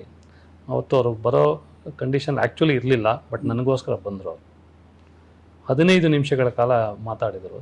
ಎಷ್ಟು ಲವಲವಿಕೆಯಿಂದ ಅಲಂಕಾರ ಮಾಡ್ಕೊಂಡು ಅದ್ಭುತವಾಗಿ ಮಾತಾಡಿದ್ದಾರೆ. 15 ನಿಮಿಷ ಮಾತಾಡಿ ಕೊನೆಯಲ್ಲಿ ಒಂದು ವಾಕ್ಯ ಹೇಳಿದ್ದಾರೆ ಸರ್ ಅವರು. ಅಂದರೆ ಅಲ್ಲಿರೋರು ಯಾರಿಗೂ ಅವ್ರ ಕಾಯಿಲೆ ವಿಷಯ ಗೊತ್ತಿಲ್ಲ, ಅದನ್ನು ಹೇಳ್ಕೋಬಾರ್ದು ಅನ್ನೋ ಒಂದು ಕಾರಣಕ್ಕೋಸ್ಕರ ಅವ್ರು ಏನು ಹೇಳಿದ್ದಾರೆ ಅಂದರೆ, ಇಲ್ಲಿ ನಡೀತಿರುವಂಥ ಸಮಾರಂಭ ಸನ್ಮಾನ ಎಲ್ಲ ನೋಡಿದ್ರೆ ನನಗೂ 60 ವರ್ಷ ಆಗಬೇಕು, ಈ ರೀತಿ ಕಾರ್ಯಕ್ರಮ ಮಾಡ್ಕೋಬೇಕು ಅಂತ ಆಸೆ ಆಗ್ತಾ ಇದೆ. ಅಯ್ಯೋ, ಅಂದರೆ ನಮ್ಮ ಅಲ್ಲಿರೋ 4 ಜನಕ್ಕೆ ಗೊತ್ತು ಅವರು ಎಷ್ಟು ಕಷ್ಟಪಟ್ಕೊಂಡು ಆ ಮಾತು ಹೇಳಿದ್ದಾರೆ ಅಂತ. ಬಟ್ ಆ ಮಾತು ಅಲ್ಲಿ ನೆರೆದಿದ್ದಂಥ ಜನಗಳಿಗೆ ಏನೋ ಒಂದು ರೀತಿ ಖುಷಿ ಕೊಟ್ಟಿತ್ತು, ಚಪ್ಪಾಳೆ ತಟ್ಟಿದ್ರು, ಖುಷಿ ಚಪ್ಪಾಳೆ ತಟ್ಟೋದು. ಬಟ್ ಅವ್ರು ಯಾರಿಗೂ ಈ ವಿಷಯ ಗೊತ್ತಿಲ್ಲ. ಇದನ್ನು ಹೃದಯದಲ್ಲಿ ಇಟ್ಕೊಂಡು ಅವರ ಮಾತು ಹೆಂಗೆ ಆಡಿದ್ದಾರೆ ಅಂತ 4 ತಿಂಗಳ ಮುಂಚೆ ಆಗಿರೋದು ಇದು. ಅಯ್ಯೋ, ನಮ್ಗೆ ಈಗಲೂ ಅನಿಸ್ತದೆ ಕೊನೆ ಮಾತು ಯಾಕೆ ಹೇಳಿದ್ರು. ಕೊನೆ 3-4 ದಿನ ಅಂತೂ ಪೂರ್ತಿ ಡೌನ್ ಎವ್ರಿಥಿಂಗ್. ಸರ್ 3-4 ದಿನ ಅಲ್ಲದೆ ಮಂಗಳವಾರ ಸಾಯಂಕಾಲದಿಂದ ಅವರಿಗೆ ಕಾನ್ಷಿಯಸ್ ಹೋಗ್ಬಿಡ್ತು. ಮಂಗಳವಾರ ಜುಲೈ 9 ರಾತ್ರಿ 8-8:30 ಲಾಸ್ಟ್ ಅಂತೆ ಅವರು ಮಾತಾಡಿದ್ದು, ಗಂಡನ ಹತ್ರ ಅವ್ರ ಹೆಸರು ಹೇಳಿದ್ದು ಎಲ್ಲ. ಅಲ್ಲಿಂದ ಮತ್ತೆ ಇಲ್ಲ ಸರ್. ಮತ್ತೆ ನಿಮ್ಮನ್ನ ಯಾರನ್ನು ನೋಡಿದ್ದಿಲ್ಲ, ಇಲ್ಲ ರಿಯಾಕ್ಟ್ ಸರ್, ಮಾಡಿದ್ದಿಲ್ಲ? ಇಲ್ವೇ ಇಲ್ಲ, ಯಾರು ನೋಡಿ ಎಲ್ಲ ಮಾಡೋರು ಏನು ರಿಯಾಕ್ಷನ್ಸ್ ಇರುತ್ತೆ, ಅಲ್ಲ. ಮಾತಾಡ್ತಾ ಇಲ್ಲ, ಹೋದ್ರೆ ಹಿಂಗೆ ನೋಡೋರು ಅಷ್ಟೇ. ಕಣ್ಬಿಟ್ಟಿರೋರು.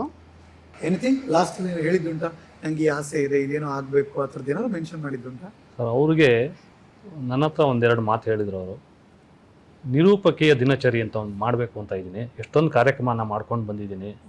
ಅವ್ರು ಏನು ಪ್ರಧಾನಮಂತ್ರಿಗಳು ಮಾಡಿದ್ದಾರೆ, ರಾಷ್ಟ್ರಪತಿಗಳದು, ಮುಖ್ಯಮಂತ್ರಿಗಳದು, ಇದೆಲ್ಲ ಒಂದು ಪುಸ್ತಕ ಮಾಡಬೇಕು ಅಂತ ಒಂದು ಆಸೆ ಇತ್ತು ಅವ್ರಿಗೆ.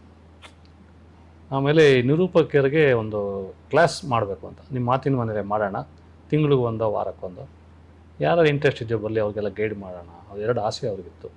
ಅದನ್ನು ಅವ್ರು ಕೊನೆಯಲ್ಲೇ ಹೇಳ್ಕೊಂಡಿದ್ದವ್ರು. ಹೌದು, ಅಪರ್ಣ ಅವರ ಬದುಕು, ಅವರ ಸಾಧನೆ ಬೇರೆಯವ್ರಿಗೆ ಏನು ಸ್ಫೂರ್ತಿ ಆಗುತ್ತೆ, ಹೆಂಗೆ ಸ್ಫೂರ್ತಿ ಆಗುತ್ತೆ ಅನ್ಸುತ್ತೆ ಅಮ್ಮ ನಿಮಗೆ?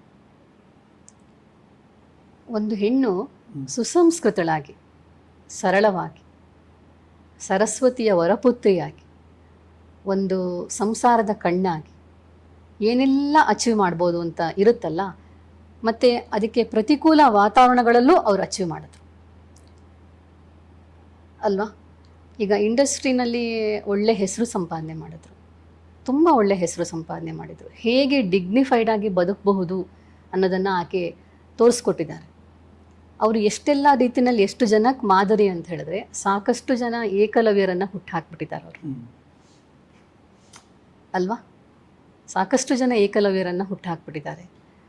ಆಮೇಲೆ ಅಪರ್ಣ ಅಂದರೆ ಕನ್ನಡ, ಅಪರ್ಣ ಅಂದರೆ ಒಂದು ಒಳ್ಳೆ ಹೆಣ್ಣು, ಒಂದು ಗೌರಮ್ಮನ ಥರದ ಹೆಣ್ಣು.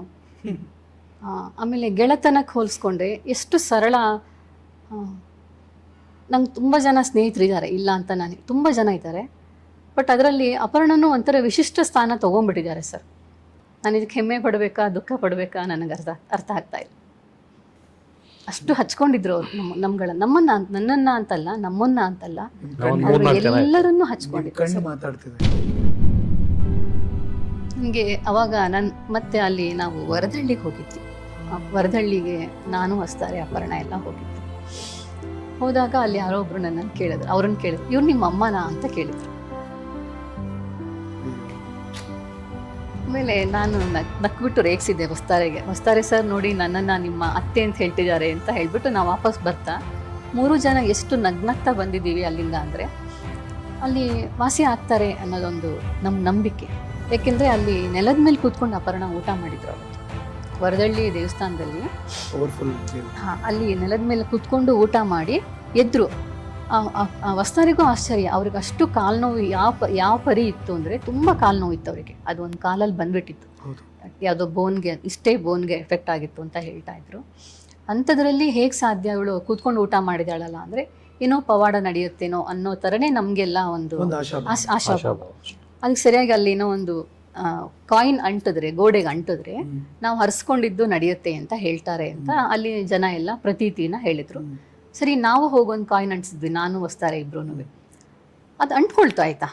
ಅಂಟ್ಕೊಂಡ ತಕ್ಷಣ ಕರೆದು ತೋರಿಸಿ, ನೋಡಿ ಇದು ಕಾಯಿನ್ ಅಂಟ್ಕೊಂಡಿದೆ, ಅಂಥ ವಿಜ್ಞಾನಿ, ಅಂಥ ಮೇಧಾವಿ ಅವ್ರಿಗೂ ಒಂದು ಭರವಸೆ, ಹೋ ಇದೆಲ್ಲ ನಡಿಬಹುದು, ನಡಿಬಹುದು, ನನ್ನ ಹೆಂಡತಿ ಸರ್ವೈ ಅಂದ್ರೆ ಹುಷಾರಾಗ್ತಾಳೆ ಅನ್ನೋ ತರ ಅದೆಲ್ಲ ಅನ್ನಿಸ್ತಾ ಇತ್ತು ಅಲ್ಲಿ.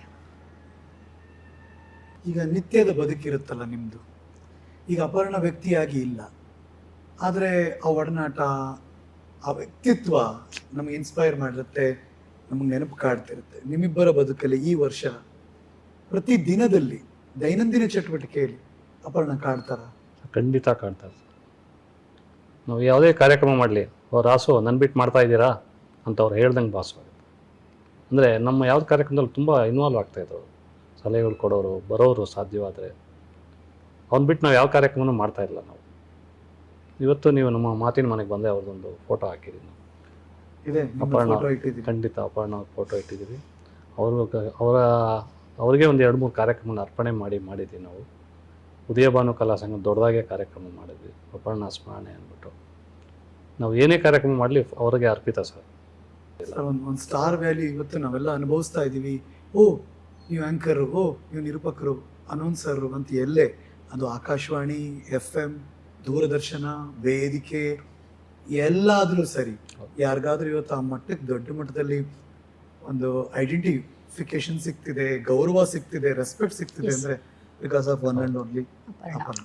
ಹೌದು, ಅದನ್ನ ಯಾರೂ ಡಿನೈ ಮಾಡೋಕ್ಕೆ ಸಾಧ್ಯನೇ ಇಲ್ಲ ಸರ್. ನಿರೂಪಣೆಗೆ ಒಂದು ಘನತೆ ತಂದುಕೊಟ್ಟವ್ರು. ಜೊತೆಗೆ ಆ ಮೂಲಕ ಸರ್ ಒಂದು ಕೆಲಸ ಮಾಡ್ತಿದ್ದೀವಿ ಅಂದ್ರೆ ಒಂದು ರೆಮ್ಯುನರೇಷನ್, ಒಂದು ದುಡ್ಡು ಬರಬೇಕು, ಲೈಫ್ ನಡಿಬೇಕು. ಅವ್ರು ನೋಡೇ ತಾನೇ ಎಲ್ಲರೂ ಆ ಕಾಡಕ್ಕೆ ಇಳಿದಿದ್ದು. ಹೌದಲ್ವಾ, ನಮ್ಮ ಜೀವನ ನಡೆಯುತ್ತೆ, ನಮಗೊಂದು ಒಳ್ಳೆ ಜನ ಗೌರವಿಸ್ತಾರೆ ಈ ಕೆಲಸಕ್ಕೆ ಒಂದು ಮನ್ನಣೆ ಇದೆ. ಇದು ಆಗಿದ್ದು ಒನ್ ಅಂಡ್ ಓನ್ಲಿ ಅಪರ್ಣ. ಜೊತೆಗೆ ಜೀವನ ಪೂರ್ತಿ ಅವ್ರು ಎಲ್ಲೂ ಕಳಂಕ ತಂದ್ಕೊಳ್ಳಿಲ್ಲ. ನಿರೂಪಣಾ ವೃತ್ತಿಯಲ್ಲಾಗಲಿ, ನಟನೆ ವೃತ್ತಿಯಲ್ಲಾಗಲಿ. ನಂಗೆ ಅನ್ಸೋದು ಯಾವಾಗ್ಲೂ ಈ ಹೆಣ್ಮಗಳನ್ನ ದ್ವೇಷ ಮಾಡೋದು ಹೆಂಗೆ ಸಾಧ್ಯನೇ ಇರಲಿಲ್ಲ, ಸಾಧ್ಯನೇ ಇಲ್ಲ. ಯಾರಾದ್ರೂ ಅಪರ್ಣ ಅವರು ದ್ವೇಷ ಮಾಡಕ್ ಸಾಧ್ಯನಾ? ಸಾಧ್ಯ ಇಲ್ಲ. ಇನ್ನೊಂದು 2-3 ಇನ್ಸಿಡೆಂಟ್ ಹೇಳ್ತೀನಿ ಪ್ಲೀಸ್. ಒಂದ್ಸತಿ ನಮ್ಮನೆಯವರಿಗೆ ನ್ಯೂಮೋನಿಯಾ ಅಟ್ಯಾಕ್ ಆಗಿತ್ತು ಸರ್. ಸರ್ಗೆ ಒಂದು ಬಹುಶಃ 6-7 ವರ್ಷಗಳ ಹಿಂದೆ ಇರ್ಬೋದು. ನಮ್ಗೆ ಯಾರಿಗೂ ಅದೇನು ಅಂತ ಗೊತ್ತಾಗ್ತಾ ಇಲ್ಲ. ಒಂದು ತಿಂಗಳು ಸಫರ್ ಮಾಡಿದ್ದೀನಿ, 3 ಡಾಕ್ಟರ್ಗಳು ಚೇಂಜ್ ಮಾಡಿದ್ದೀನಿ. ಇಂಜೆಕ್ಷನ್ ಹಾಕ್ಸ್ಕೊಳ್ತಾರೆ, ಇವತ್ತು ಸರಿ ಇರ್ತಾರೆ, ನಾಳೆ ಮತ್ತೆ ಜ್ವರ ಕಾಡ್ತಾ ಇದೆ. ಅವಾಗ ಅಪರ್ಣ ಇವ್ರದ್ದು ಮಾತಾಡ್ತಾ ಇದ್ರು, ಅವರು ವಾಯ್ಸಲ್ಲೇ ಯಾಕಿಷ್ಟು ಡೌನ್ ಆಗಿದೆ ರಾಸು ಅವ್ರ ವಾಯ್ಸು, ಯಾವಾಗಲೂ ಹೀಗಿರಲ್ವಲ್ಲ ಅಂತ ಹೇಳಿ ಅವರು ಮತ್ತೆ ನಮ್ಮ ಸತ್ಯಪ್ರಸಾದ್ ಇಬ್ಬರು ಒಂದು ದಿವಸ ಸಾಯಂಕಾಲ ಬಂದರು ನಮ್ಮ ಮನೆಗೆ. ಒಂದು 7 ಗಂಟೆ 6:30 ಹಾಗೆ ಬಂದವ್ರು ನೋಡ್ತಾರೆ ಹೀಗೆ. ತಕ್ಷಣ ಆಕೆ ಏನು ಹೇಳಿದ್ರು ಅಂದರೆ, ಇಲ್ಲ ರಾಸು ಇದು ಹೀಗೆ ಆಗಲ್ಲ, ಇದು ಬನ್ನಿ, ನನಗೊಬ್ಬರು ಡಾಕ್ಟ್ರು ಗೊತ್ತಿದ್ದಾರೆ ಅಂತ ಹೇಳಿ ಅವರೇ ಅವ್ರ ಅಪಾಯಿಂಟ್ಮೆಂಟ್ ಸಿಗೋದೇ ಇಲ್ಲ ಆ ಡಾಕ್ಟ್ರದ್ದು. ಆ ಡಾಕ್ಟ್ರು ಅಪಾಯಿಂಟ್ಮೆಂಟ್ನ ತೊಗೊಂಡು ಇವರಿಗೆ ಮನೆಯಲ್ಲಿ ಊಟ ಹಾಕಿ, ಏಕೆಂದರೆ ಯಾವ್ದು ಸಿಗೋದು 10 ಗಂಟೆ ಹೊತ್ತಿಗೆ ಅಪಾಯಿಂಟ್ಮೆಂಟ್ ಕೊಟ್ಟಿದ್ರು. ಅವರು ಕಾರಲ್ಲೇ ಕರ್ಕೊಂಡು ಹೋಗಿ ಅಲ್ಲಿ ಡಾಕ್ಟ್ರಿಗೆ ತೋರಿಸಿ, ಆ ಡಾಕ್ಟ್ರು ಎಷ್ಟು ಇದು ಕೈಗುಣ ಚೆನ್ನಾಗಿದೆ ಅಂದರೆ ಇವರಿಗೆ ನೋಡಿನೇ ಇವ್ರಿಗೆ ನ್ಯೂಮೋನಿಯಾ ಅಂತ ಗೊತ್ತಾಗ್ಬಿಟ್ಟು ಮೆಡಿಸಿನ್ಸ್ ಎಲ್ಲ ಕೊಟ್ಬಿಟ್ಟಿದ್ದಾರೆ. ಆಮೇಲೆ ನಾವು ಟೆಸ್ಟ್ ಮಾಡಿಸಿ ನ್ಯೂಮೋನಿಯಾ ಅಂತಾಯಿತು, ಟ್ರೀಟ್ಮೆಂಟ್ ಆಯಿತು. ಒಂದು ಅರ್ಥದಲ್ಲಿ ಅಪರ್ಣ ಅವತ್ತು ಬಂದು ಇವ್ರನ್ನ ಬದುಕಿಸ್ಕೊಟ್ರು ಅಂತಲೇ ನಾನು ಹೇಳಬೇಕು. ಅವರು ಎಷ್ಟೋ ವಿಚಾರಗಳಲ್ಲಿ ಇವರ ಸಹಕಾರನ ಅಥವಾ ಸಹಾಯನ ನೆನಪಿಸ್ಕೊತಾ ಇರ್ತಾರೆ. ನಾವಿಬ್ಬರು ಅವರನ್ನು ಈ ಸಂದರ್ಭದಲ್ಲಂತೂ ನನಗೆ ಅವ್ರ ಬಗ್ಗೆ ಒಂದು ಸ್ಪೆಷಲ್ ಥ್ಯಾಂಕ್ಸ್ ಸರ್ ಅವ್ರಿಗೆ. ಖಂಡಿತ ಆ ದಿವಸ ಬಂದು ಅವರು ಮತ್ತು ನಮ್ಮ ಪ್ರಸಾದ್ ಸರು ಬಂದು ಕರ್ಕೊಂಡು ಹೋಗಿ ತೋರಿಸಿದ ಮೇಲೆ ಇವರಿಗೆ ನ್ಯೂಮೋನಿಯಾ ಅಂತ ಗೊತ್ತಾಯಿತು. ಆಮೇಲೆ ಟ್ರೀಟ್ಮೆಂಟ್ ಸ್ಟಾರ್ಟ್ ಆಯಿತು, ಇವ್ರು ಹುಷಾರಾದ್ರು. 3 ಡೇಸ್ಗೆ ಹುಷಾರಾಯಿತು. ಬಟ್ 1 ತಿಂಗಳು ಬೇರೆ 3 ಡಾಕ್ಟರ್ಗಳು 4 ಡಾಕ್ಟರ್ ಹತ್ರ ಹೋಗಿದ್ದಾರೆ. ಹಿರಿಯೂರು, ಬೆಂಗಳೂರಲ್ಲಿ 1-2-3 ಜನ, ಏನು ಗೊತ್ತಾಗ್ತಾ ಇಲ್ಲ. ಸುಮ್ಮನೆ ಮಾತ್ರೆ ಕೊಡ್ತಾರೆ, ಇಂಜೆಕ್ಷನ್ ಕೊಡ್ತಾರೆ. ಅವತ್ತು ಬಂದು ನಮ್ಮ ಯಜಮಾನ ಉಳಿಸ್ಕೊಟ್ಟಿದ್ದು ಅವತ್ತು ಅಪರ್ಣ ಮತ್ತು ಸತ್ಯಪ್ರಸಾದ್ ಅವರಿಬ್ಬರು ಜೋಡಿಲೆ. ಅಂದ್ರೆ ಯಾರೋ ಸತ್ ಹೋದ್ರೆ ನಾವು ದಿವಂಗತ ಅಂತ ಪದ ಬಳಸ್ತೀವಿ, ಆದ್ರೆ ಕೆಲವರು ಬಳಸಕ್ ನಮ್ಗೆ ಇಷ್ಟನೂ ಇಲ್ಲ, ಆಗಲ್ಲ. ನಾವೆಲ್ಲೂ ಇದುವರೆಗೂ ನೋಡೇ ಇಲ್ಲ. ಇಲ್ಲ, ನಾನು ದಿವಂಗತ ಅಂತ ಆಕೆ ಹೆಸರು ಬರ್ದಿರೋದು ನಾವು ನೋಡೇ ಇಲ್ಲ. ಅದ್ರ ಯಾರಿಗೂ ಮನ್ಸಿಲ್ಲ, ಮಾಡಕ್ಕೂ ರೆಡಿ ಇಲ್ಲ. ಅದು ಮನಸ್ಸು ಒಗ್ತಾನೆ ಇಲ್ಲ ಯಾರಿಗೂ. ಅವರ ಫೋಟೋಗೆ ನಾನು ಹಾರ ಹಾಕೋದನ್ನ ಒಪ್ಪೋದಿಲ್ಲ, ಹಾಕಲ್ಲ, ಬೇಡ ಅಂತ. ಫೋಟೋ ಇದೆ, ಅದ್ರ ಹಾರ ಹಾಕಲ್ಲ, ನಮ್ಮ ಜೊತೆ ಇದ್ದಾರೆ ಅಂತ. ನನಗೆ ಯಾವಾಗಲೂ ಅನ್ಸುತ್ತೆ, ನಾವೆಲ್ಲ ಸಾಮಾನ್ಯರು ಹುಟ್ಟುತ್ತೀವಿ ಮತ್ತು ಹುಟ್ಟುವ ಪ್ರತಿಯೊಬ್ಬರು ಕೂಡ ಭೂಗೋಳ ಸೇರ್ತೀವಿ, ಯಾವತ್ತೂ ಭೂಗೋಳ ಸೇರ್ತೀವಿ. ಆದರೆ ಈ ತರಹದವ್ರು ಮಾತ್ರ ಇತಿಹಾಸ ಸೇರ್ತಾರೆ. ಖಂಡಿತ. ಅಂದರೆ ಇನ್ನು ಮರೆಯೋಕೆ ಸಾಧ್ಯ ಇಲ್ಲ. ಅವರ ವ್ಯಕ್ತಿತ್ವ ನಮ್ಮೆಲ್ಲರಿಗೂ ಕೂಡ ಜೀವಂತವಾಗಿ ಸದಾ ಚಿರಸ್ಥಾಯಿಯಾಗಿ ಉಳ್ಕೊಂಡ್ಬಿಡ್ತಾರೆ ನಮ್ಮ ಲೈಫಲ್ಲಿ ಅಂತ ಅನ್ಸುತ್ತೆ ಯಾವಾಗಲೂ ಕೂಡ. ಹೌದು, ಅಪರ್ಣ ಇದ್ದಾರೆ. ಏಕೆಂದರೆ ನಾವೊಂದು 4-5 ತಿಂಗಳು ನಮ್ಮ ಮನೆಯಲ್ಲಿ ನಾನು ತಂಬುಳಿನೇ ಮಾಡಲಿಲ್ಲ. ಅವ್ರು ಹೋದ್ಮೇಲೆ ಅವರ ನಂತರ ಅವ್ರಿಗಿಷ್ಟ ಅಂಥೇಳಿ ಒಂದು 4-5 ತಿಂಗಳು ನಾವು ನಮ್ಮ ಮನೆಯಲ್ಲಿ ಮಾಡೇ ಇಲ್ಲ. ಮಾಡಬೇಕು ಅಂತ ನಮ್ಗೆ ಅನ್ನಿಸ್ಲೂ ಇಲ್ಲ, ಮಾಡಲೂ ಇಲ್ಲ. ಬಟ್ ತುಂಬ ನೆನಪಾಗಿ ಈಗ ನೆನಪಾಗಿ ಕಾಡ್ತಾರೆ ಅಂತ ಹೇಳೋದಕ್ಕಿಂತ ನೆನಪಾಗಿದ್ದಾರೆ ಅನ್ನೋದು ಚಂದ ಅನ್ಸುತ್ತೆ ನನಗೆ. ಅಂದ್ರೆ ಈಗ ಅಪರ್ಣನ್ ಜೊತೆ ನೀವು ಮಾತಾಡ್ತೀರಿ? ಎಸ್, ಅಂದರೆ ಮನಸ್ಸಿನ ಮಾತು. ಹಾಂ, ಮನಸ್ಸಲ್ಲೇ ಇವಾಗ ನೋಡಿ ಅಪರ್ಣ ಹೀಗೆ, ಈಗ ನಮ್ಮ ಅಕ್ಕಂಗೋ ನಮ್ಮ ಈಗ ಗಂಡನ್ಗೆ ಎಷ್ಟು ಸತಿ ಹೇಳಲ್ಲ, ಅವಾಗ ಹೀಗೆ ಅಂತ ಹೇಳ್ಕೊತಾ ಇರ್ತೀವಲ್ವಾ. ಹೌದು. ಆ ಥರದ ಮಾತುಗಳನ್ನು ಅವತ್ತು ನಮ್ಮಿಬ್ರು ಮಧ್ಯೆ ಆಡದೆ ಉಳಿದ ಎಷ್ಟೋ ಮಾತುಗಳಿದೆ ಅಲ್ವಾ ಅಪರ್ಣ. ನೋಡಿ ಹಿಂಗಾಯ್ತು, ಹೀಗೆ ನಡೀತಾ ಇದೆ, ಹೀಗಿದೆ. ಯಾವುದೋ ಒಂದು ಸಂದರ್ಭದಲ್ಲಿ ನಾನು ಹೇಳಿದ್ದೆ, ಇದು ಯಾಕೋ ಈಗ ಸರಿ ಹೋಗ್ತಾ ಇಲ್ಲ ಅಪರ್ಣ, ಏನು ಮಾಡೋದು ಅಂತ ಕೇಳಿದ್ದೆ. ಇರಿ ಶೈಲ, ಅದನ್ನು ನಾನು ಮ್ಯಾನೇಜ್ ಮಾಡ್ತೀನಿ. ಎಂಥ ಜೀವನದ ಪ್ರೀತಿ ಅದು. ಹಾಂ, ನೀವು ನೋಡಿರ್ಬೇಕು. ಅವರು ನಾವು ಬಹುಶಃ 24 ಜನವರಿಲಿ ಸುಮ್ಮನೆ ಅವ್ರಿಗೊಂದು ಸ್ಥಳ ಬದಲಾವಣೆ ಇಲ್ಲ ಅಂದ್ಬಿಟ್ಟು ಚಿಕ್ಕಮಗಳೂರು ಹತ್ರ ಒಂದು ಹೋಮ್ ಸ್ಟೇಗೆ ಕರ್ಕೊಂಡೋಗಿ ಮುಳ್ಳಯ್ಯನಗಿರಿ ಆ ಕಡೆ ಎಲ್ಲ ಹೋಗಿ ಮುಳ್ಳಯ್ಯನಗಿರಿಲಿ ಕುಣಿದು ಆಡಿದ್ದಾರೆ ಖುಷಿಯಿಂದ. ಆ ಪರಿಸ್ಥಿತಿಲೂ ಕೂಡ ಜನವರಿ ಬಹುಶಃ ಧನ್ಯವಾದ. ಮುಳ್ಳಯ್ಯನಗಿರಿ ಅಲ್ಲೆಲ್ಲ ಹೋಗಿ ಬಂದ್ವಿ. ಅಂದರೆ ಅವ್ರಿಗೊಂದು ಬದಲಾವಣೆ ಇರಲಿ ಅಂದ್ಬಿಟ್ಟು. ಅದಾದಮೇಲೆ ಇನ್ನೊಂದು ಇಬ್ಬನಿ ಅಂತ ಅಲ್ಲೊಂದು ಹೋಮ್ ಸ್ಟೇ, ಅಲ್ಲೂ ಹೋಗಿ ಒಂದು 3 ದಿವಸ ನಾವು ಛಾಯಾ, ಪದ್ಮಪಾಣಿ ಎಲ್ಲರೂ ಬಂದಿದ್ದು, ಸತ್ಯಪ್ರಸಾದ್ ಅವರು ಎಷ್ಟು ಖುಷಿಯಾಗಿರೋಕ್ಕೆ ನಮ್ಮಿಂದ ಸಾಧ್ಯನೋ ಅವೆಲ್ಲ ನಾವು ಪ್ರಯತ್ನ ಪಟ್ಟಿದ್ದೀವಿ. ಬಟ್ ಅಲ್ಲೆಲ್ಲೂ ಅವ್ರದ್ದೇನು ತುಂಬ ಮೆಡಿಸಿನ್ ಇರ್ತಾ ಇರಲಿಲ್ಲ ಸರ್. ಅದನ್ನು ಅವರೇ ನೀಟಾಗಿ ತೊಗೊಳೋದು, ಮೆಡಿಸಿನ್ಸ್ ತೊಗೊಳೋದು, ಆಮೇಲೆ ಅವ್ರದ್ದು ದಿನಚರಿ ಏನಿರುತ್ತೋ ಅದನ್ನು ಪಾಲಿಸೋದು, ಮತ್ತು ನಗ್ನಗ್ತಾ ಕೂತ್ಕೊಂಡಿರೋರು, ಕಾರ್ಡ್ಸ್ ಆಡ್ತಾಯಿದ್ರು, ಕಲಿಸಿದ್ರು. ಅಂದರೆ ನಾವು ಸಂತೋಷನ ಹಂಚ್ಕೊಂಡ್ವಿ ಅನ್ನಕ್ಕೆ ಇದನ್ನು ಹೇಳ್ತಾ ಇದ್ದೀನಿ ಅಷ್ಟೇ. ಇಲ್ಲ, ನಾವು ಒಂದ್ಸರಿ ಫ್ರೆಂಡ್ಸ್ ಎಲ್ಲ ಸೇರಿ ದೊಡ್ಡಕ್ಕಂಗೆ ಅಪರ್ಣಂಗೆ ಒಂದು ಈ ರೆಸ್ಟೋ ಬಾರ್ ಹೆಂಗಿರುತ್ತೆ ಅಂತ ತೋರ್ಸಕ್ಕೋಸ್ಕರ ಸುಮ್ಮನೆ ಕರ್ಕೊಂಡು ಹೋಗಿದ್ವಿ. ಆಕೆಗೆ ನನ್ಗೆ ಯಾವಾಗ ಅನ್ಸೋದು, ಇಷ್ಟು ವರ್ಷ ಆಗಿದೆ ಇವ್ರಿಗೇನು ಗೊತ್ತೇ ಇಲ್ವಲ್ಲ, ಇದೇನು ಇದು ಅಂತ ಕೇಳಕ್ ಶುರು ಮಾಡಿದ್ರೆ ಆ ಜಗತ್ತೇ ಗೊತ್ತಿಲ್ಲ. ಅವ್ರು ನೀಟಾಗಿ ಸುಸಂಸ್ಕೃತವಾಗಿ ಸುಮ್ಮನೆ ಬದುಕ್ಬಿಟ್ರು, ಚಂದವಾಗಿ ಒಂಥರ ವೈಟ್ ಪೇಪರ್ ಹೆಂಗಿರುತ್ತೆ, ಪ್ಯೂರ್ ವೈಟ್ ಪೇಪರ್ ಹಂಗೆ ಬದುಕ್ಬಿಟ್ರು ಚೆನ್ನಾಗಿ ಅಷ್ಟೇ. ಅಲ್ಲಿ ಎದುರುಗಡೆ ಅವ್ರ ಅಣ್ಣನ ಮನೆ ಇತ್ತು ಸರ್. ಅಣ್ಣನ ಮನೆಗೆ ನಮ್ಮನ್ನೆಲ್ಲ ಊಟಕ್ಕೆ ಕರೆದಾಗ ಈಕೆ ಬೀಯಿಂಗೆ ಅಷ್ಟು ದೊಡ್ಡ ಸ್ಟಾರು, ಅಷ್ಟು ದೊಡ್ಡ ಸೆಲೆಬ್ರಿಟಿ, ಅವ್ರ ಮನೆಗೆ ಹೋಗಿ, ಅಣ್ಣನ ಮನೆಗೆ ಹೋಗಿ ಗುಡಿಸಿ ಒರೆಸಿ ಪಾತ್ರೆಗಳನ್ನು ಜೋಡಿಸಿ ಹೇಗೆ ಕ್ಲೀನಾಗಿ ಇಟ್ಟಿರೋರು ಅಂದರೆ ಅದನ್ನು ಅವರು ತುಂಬ ಇಷ್ಟಪಟ್ಟು ಮಾಡ್ತಾಯಿದ್ರು. ಆ ಕೆಲಸ ಕಾರ್ಯಗಳನ್ನು ತುಂಬ ಇಷ್ಟಪಟ್ಟು ಮಾಡೋರು. ಅಪರ್ಣ ಯಾರು ಬಂದಿದ್ರು ಅಂದರೆ, ಇಲ್ಲ ನಾನೇ ಮಾಡಿದೆ, ಬೆಳಿಗ್ಗೆ ಒಂದು 8 ಗಂಟೆ 9 ಗಂಟೆಗೆ ಫ್ರೀ ಇದ್ದೆ, ಬಂದಿದ್ದೆ, ಮಾಡಿದೆ. ನಮ್ಗೆ ಆಶ್ಚರ್ಯ, ನಾವೇ ಮಾಡಲ್ಲ ಅಂದರೆ ಹಾಗೆ ಹೇಳಬಾರ್ದೋ ಏನೋ. ಎಂತ ಪಾಸಿಟಿವ್ ಮೆಂಟಲ್ ಸ್ಟೇಟಸ್ ಅವೆಲ್ಲ. ಆಮೇಲೆ ಇವ್ರದ್ದೊಂದು ಸ್ಲಿಪ್ಪರು, ಎಷ್ಟು ಕೊಟ್ರಿ ರಾಸು ಇದಕ್ಕೆ? ಇಷ್ಟೇನಾ? ನೋಡೋಕೆ ತುಂಬ ತುಂಬ ದುಬಾರಿ ದುಡ್ಡು ಇದ್ದಂಗಿದೆ ಅಂತ ಹೇಳೋದು. ಅಂದರೆ ಅವ್ರು ಎಷ್ಟು ಗ್ರಹಿಸ್ತಾ ಇದ್ರು ಅನ್ನಕ್ಕೆ ನಾನು ಹೇಳೋದು. ಲಾಸ್ಟಲ್ಲಿ ಅವ್ರಿಗೆ ಚೈತನ್ಯ ಒಂದು ಸ್ವಲ್ಪ ಯೋಚನೆ ಇತ್ತು. ಅವನು ಆರೋಗ್ಯ ಬೇರೆ ಇದಾಗಿತ್ತು, ಬೇರೆ ಕಡೆ ಸೇರಿಸಿದ್ವಿ ಅವ್ರಿಗೆ. ಅವನ ಬಗ್ಗೆ ತುಂಬ ಯೋಚನೆ ಮಾಡೋರು, ಹೆಂಗೆ ಮುಂದೆ ಅವನು ಹೇಗೆ. ಇನ್ನು ವಸ್ತಾರೆ ಅವರು ಎರಡೂ, ಇವ್ರನ್ನೂ ನೋಡ್ಕೋಬೇಕು, ಅವ್ರನ್ನೂ ನೋಡ್ಕೋಬೇಕು. ವಸ್ತಾರೆ ಏನು ಮಾಡ್ತಾರೆ ಪಾಪ, ಹೇಗಿದ್ದಾರೆ ವಸ್ತಾರೆ? ಪರವಾಗಿಲ್ಲ ಸರ್, ಕವನದ ಮೂಲಕ ಒಂದಷ್ಟು ಎಕ್ಸ್ಪ್ರೆಸ್ ಮಾಡ್ತಾರೆ. ಈಗ ಸೋಷಿಯಲ್ ಮೀಡಿಯಾದಲ್ಲಿ ಹೌದು ಈಗಲೂ ಅವಾಗ ಫೋಟೋ ಹಾಕ್ತಾರೆ, ಅವ್ರು ತುಂಬ ಕಾಡ್ತಿರುತ್ತೆ. ಬಟ್ ಆ ಮನೆ ಏನು ಅಂತ ನಾವು ನೋಡೋದ್ರಿಂದ ಇಡೀ ಮನೆಯಲ್ಲಿ ಅವರೊಬ್ಬರೇ ಹೆಂಗಿದ್ದಾರೆ, ಏನು ಮಾಡ್ತಿದ್ದಾರೆ ನೀವು ಹೇಳ್ಬೇಕು ನಮಗಷ್ಟೇ. ನಾಗರಾಜ್ ವಸ್ತಾರೆ ಅವ್ರು ಹೇಗಿದ್ದಾರೆ ಸರ್? ಈ ಮುಂಚೆ ಅಂದರೆ ಅವ್ರ ಹತ್ರ ಒಂದು 2-3 ಕೆಲಸದವರು ಇದ್ದರು. ಈಗ ಕಳೆದ ಬಹುಶಃ ಒಂದು 15-20 ದಿವಸ ಆಯ್ತು, ಯಾರೂ ಇಲ್ಲ ಇವಾಗ. ಅಡುಗೆಯವ್ರು ಇದ್ದಾಗ ಅಡುಗೆ ಬಂದು ಮಾಡೋರು, ಕ್ಲೀನ್ ಮಾಡೋರು ಎಲ್ಲ ಇದ್ದರು. ಈಗ ಸದ್ಯಕ್ಕೆ ಒಬ್ಬರೇ ಆಗಿಬಿಟ್ಟಿದ್ದಾರೆ. ಕೆಳಗಡೆ ಬರೋದೇ ಇಲ್ಲ, ಮೇಲೆ ಇರ್ತೀನಿ ನಾನು ಯಾವಾಗಲೂ. ರಾಸು ಕೆಳಗೆ ಬಂದರೆ ಅವ್ಳು ನೆನಪು ಕಾಡುತ್ತೆ ಅಂತಾರೆ. ಬಹುಶಃ ನಿಮ್ಮ ಅವರ ಜೊತೆಗಿನ ಒಡನಾಟ ಇದೆಲ್ಲೂ ದಾಖಲಾಗಿಲ್ಲ, ಯಾರಿಗೂ ಗೊತ್ತೇ ಇರಲಿಲ್ಲ. ಸೋ ನೈಸ್, ನೀವು ನಮ್ಮ ಶೋಗೆ ಬಂದು ಒಂದಷ್ಟು ಅವ್ರ ಬಗ್ಗೆ ಮಾತು, ಅವರ ಲೈಫ್ ಇದ್ದಂಗೆ ಹೆಂಗಿದ್ರು ಅನ್ನೋದನ್ನ ತೆರೆದಿಟ್ಟಿದ್ದಕ್ಕೆ ಥ್ಯಾಂಕ್ ಯು ನಿಮ್ಮಿಬ್ಬರಿಗೂ ಕೂಡ. Thank you sir. Rasu sir and Shaila madam, thank you. ಇನ್ನು ಎಷ್ಟೇ ವರ್ಷ ಆದರೂ ನಾವು ನೆನಪಿಸ್ಕೊತಾ ಇರ್ತೀವಿ. ನಮ್ಮ ಬದುಕಲ್ಲಿ ಅವ್ರು ಇದ್ದೇ ಇರ್ತಾರೆ, ನಾವಿರುವ ತನಕ ಅವ್ರು ಇದ್ದೇ ಇರ್ತಾರೆ. ಇದು ಆ ವ್ಯಕ್ತಿತ್ವಕ್ಕಿರುವಂಥ ದೊಡ್ಡ ಶಕ್ತಿ ಅನ್ಸುತ್ತೆ. ಖಂಡಿತ. ಇವತ್ತಿಗೂ ನಮ್ಮನ್ನು ಇಲ್ಲಿ ಕರೆಸಿರೋದು ಅಪರ್ಣನೇ.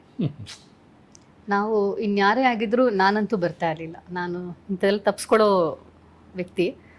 ಅಪರ್ಣನಿಗೋಸ್ಕರ ಅಪರ್ಣ ಒಬ್ಬ ಜನಸಾಮಾನ್ಯರ ಜೊತೆ ಹೇಗಿರ್ತಿದ್ರು ಅನ್ನೋದನ್ನ ಎಲ್ಲರ ಜೊತೆ ಹಂಚ್ಕೊಳ್ಬೇಕು ಅನ್ನೋ ಮುಖ್ಯ ಉದ್ದೇಶಕ್ಕೋಸ್ಕರನೇ ನಾವು ಬಂದಿದ್ದೀವಿ. ಬಿಕಾಸ್ ನೀವು ಇಷ್ಟು ವರ್ಷ ಯಾವ ಮೀಡಿಯಾಗೂ ಸಿಕ್ಕಿಲ್ಲ, ಇಲ್ಲ ಯಾರಿಗೂ ಸರ್, ಸಿಕ್ಕಿಲ್ಲ, ಇಲ್ಲ ಇಲ್ಲ ಗೊತ್ತೂ ಆಗಿಲ್ಲ ಯಾರಿಗೂ ಹಂಗೆ ಮಾಡಕ್ ಹೋಗ್ಲಿ.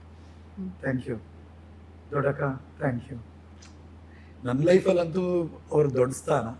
ಹಂಗಾಗಿ ಏನಕ್ಕೆ, ಬಿಕಾಸ್ ನಮ್ಮ ಬದುಕನ್ನ ಈ ಮೂಲಕ ನಮ್ಗೆ ಯಾರೇ ಹೊಗಳ್ತಾರಲ್ಲ, ಹೌದು. ಹರೀಶ್ ನಾಗರಾಜು ಕನ್ನಡ ಚೆನ್ನಾಗಿ ಮಾತಾಡ್ತೀರಾ, ಹ್ಮ್. ಸ್ಪಷ್ಟವಾಗಿ ಮಾತಾಡ್ತೀರಾ, ಎಷ್ಟು ಚೆನ್ನಾಗಿ ಮಾತಾಡ್ತೀರಾ ಅಂತಾರಲ್ಲ. ಇರ್ಬೋದು ನಾವು ಮೈಸೂರು ಕಡೆಯವರು, ನಮ್ಮ ಮಾತೃಭಾಷೆ ಕನ್ನಡ, ಇದೆಲ್ಲ ಕರೆಕ್ಟೇ. ಬಟ್ ಅದಕ್ಕೊಂದು ಯಾರೋ ತುಂಬಾ ದೊಡ್ಡ ದೊಡ್ಡ ಶಕ್ತಿ ತುಂಬಿರ್ತಾರೆ, ನಮಗೊಂದು ಪ್ಯಾಷನ್ ತುಂಬಿರ್ತಾರೆ. ಅದರಲ್ಲಿ ಒನ್ನೊಂದು ಒಂದು ಕಲಾಕ್ಷೇತ್ರದಲ್ಲಿ ಪ್ರೋಗ್ರಾಮು 98 ಅವ್ರನ್ನ ಫಸ್ಟ್ ಮೀಟ್ ಮಾಡಿದ್ಮೇಲೆ ಸೆಕೆಂಡ್ ಪ್ರೋಗ್ರಾಮು, ಅದು ನ್ಯೂಸ್ ಪೇಪರ್ಲಿ ಬಂದಿತ್ತು, ಬಸವ ಜಯಂತಿ ಕಾರ್ಯಕ್ರಮ. ಅಪರ್ಣ ಅವರು ನಿರೂಪಣೆ ಕಲಾಕ್ಷೇತ್ರದಲ್ಲಿ, ಅಲ್ಲಿ ನಿರೂಪಣೆ ಇನ್ವಿಟೇಷನ್ ಪೂರ್ತಿ ಹಾಕಿದ್ರೆ ನಿರೂಪಣೆ ಅಪರ್ಣ ಅಂತಿತ್ತು. You believe it or not, 99-2000 ಇಸ್ವಿ ಆ ಕಲಾಕ್ಷೇತ್ರಕ್ಕೆ ಊರಿಗೆ ಮುಂಚೆ ಹೋಗಿ ಕೂತ್ಕೊಂಡು ನಾನು ಒಳಗಡೆ 2ನೇ ರೋನಲ್ಲಿ. ಅವಾಗೆಲ್ಲ ವಾಕ್ಮ್ಯಾನ್ ಬರೋದು ತುಂಬಾ ಫೇಮಸ್ ಅಲ್ಲ ಸರ್, ಅವಾಗೆಲ್ಲ ವಾಕ್ಮ್ಯಾನ್ ಒಂದು ಎಂಟಿ ಕ್ಯಾಸೆಟ್ ತಗೊಂಡೋಗಿ ಅಪರ್ಣ ಮಾತಾಡ್ಬೇಕಾದ್ರೆ ಪೋಡಿಯಂ ಲೆಫ್ಟ್ ಅಲ್ವಾ, ಅಲ್ಲಿ ಸೈಡಲ್ಲಿ ಕೂತ್ಕೊಂಡು ನಾನು ರೆಕಾರ್ಡ್ ಮಾಡಿದೀನಿ. ನಾನು ಅಂದ್ರೆ ನಂಗೆ ಯಾವಾಗ್ಲೂ ಅನ್ಸುತ್ತೆ ಎಷ್ಟು ಚಂದ ಈ ಕನ್ನಡ ಪದಗಳು ಹೇಗೆ ಬಳಸ್ಬೋದು, ಹೇಗೆ ಹೇಳ್ಬೋದು, ಯಾವ ತರ ಕರಿಬೋದು, ಇವೆಲ್ಲ ನಾವು ತುಂಬಾ ಇನ್ಫ್ಲೂಯೆನ್ಸ್ಡ್. ಅದು ಅದ್ಭುತ ಕಲಿಕೆ ನಮಗೆ. ಅದಾದ್ಮೇಲೆ ETV ಕನ್ನಡದಲ್ಲಿ ಅವಾಗ ಒಂದು ಯುವ ಚಾವಡಿ ಅಂತ ಒಂದು ಕಾರ್ಯಕ್ರಮ ಸರ್, ನಿಮ್ಗೆ ನಮ್ಗೆಲ್ಲ ಗೊತ್ತು, ಹಳಬರಿಗೆಲ್ಲ ಯಂಗ್ಸ್ಟರ್ಸ್ಗೆ ಅಂತ ಒಂದು ಕಾರ್ಯಕ್ರಮ ಮಾಡ್ತಾರೆ 2001-2002 ಈ ತರದ ಆಸುಪಾಸಿನಲ್ಲಿ. ಅದಕ್ಕೆ ಅಪರ್ಣ ಅವರೇ ಹೋಸ್ಟ್. ಕಂಠೀರವದಲ್ಲಿ ಈ ತರ ಯಂಗ್ಸ್ಟರ್ಸ್ಗೆ ಅವಕಾಶ, ನಾವೆಲ್ಲ ಜೋಶಲ್ಲಿದ್ವಿ, ಮಾತಾಡ್ತಿದ್ವಿ, ನಮ್ಗೆ ಅವಕಾಶ ಸಿಕ್ಬಿಡ್ತು ನಿಂತು ವಾದ ವಿವಾದ ಮಾಡೋಕೆ ಅಂತ. ನಾನು ಅಪರ್ಣ ಅವ್ರು ಬರ್ತಾರೆ, ಒಳಗೋಗಿ ನಿಂತಿದ್ದೀನಿ ನಾನು. ಬಂದ್ರು ಅಪರ್ಣ ಅವ್ರು, ಬರ್ತಿದ್ದಾಗೇನೆ ನೀನ್ ನಂಗೆ ಅಲ್ಲಿ ಸಿಕ್ಕಿದ್ದೆ ಅಲ್ವಾ ಅಂದ್ರು. ಮೆಮೊರಿ ಪೂರ ಯೋಚನೆ ಮಾಡಿ, ನಾನೆಲ್ಲೋ ಫ್ಯಾನ್ ಬಾಯ್ಗೆ ಅಲ್ಲೆಲ್ಲ ಸಿಕ್ಕದವನು, ಮಾತಾಡಿದವನು. ನಮಸ್ಕಾರ madam, thank you, guide second ಕೊಟ್ಟರು, ಒಳ್ಳೇದಾಗ್ಲಿ, ಚೆನ್ನಾಗಿ ಮಾತಾಡ್ಬೇಕು ನೀನು ಒಂದು, ಥ್ಯಾಂಕ್ ಯು ಒಂದು. ಹಂಗೆ ಶುರುವಾಗಿದ್ದು ಫ್ಯಾನ್ ಬಾಯ್ ನಾನು. ಅವ್ರ ಜೊತೆ ನಿಂತು 100 ವೇದಿಕೆ, 100 ಜಾಗಗಳು, ಒಂದು ನಿರೂಪಣೆ ಮಾಡ್ತೀನಿ, ಪ್ರತಿಷ್ಠಿತ ವೇದಿಕೆಯಲ್ಲಿ ನನ್ನ ಅವ್ರನ್ನ ಕರೀತಾರೆ ಅಂದಾಗ ಅಯ್ಯೋ it's a big thing for me. ನಮ್ಮ ಮನೆಗೆ ಬರ್ತಾರೆ ಮೈಸೂರಿಗೆ, ನಮ್ಮಮ್ಮನ ಕೈ ಊಟ ಮಾಡ್ತಾರೆ, ಇರ್ತಾರೆ, ಎಂಜಾಯ್ ಮಾಡ್ತಾರೆ, ಇದೆಲ್ಲ ಬಿಗ್ ಥಿಂಗ್ ನಮ್ಗಳಿಗೆಲ್ಲ. ಈಗ ಯಾವಾಗ್ಲೂ ನನಗಂತೂ ಲೈಫ್ ಟೈಮ್ ಉಳಿದೋಗ್ಬಿಡುತ್ತೆ.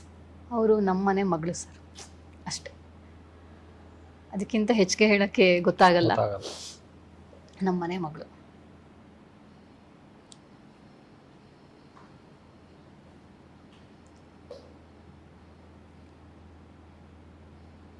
ಮಗಳಿಲ್ಲ ಅನ್ಸ್ಬಿಟ್ರೆ ಅದೇ ಫೀಲ್.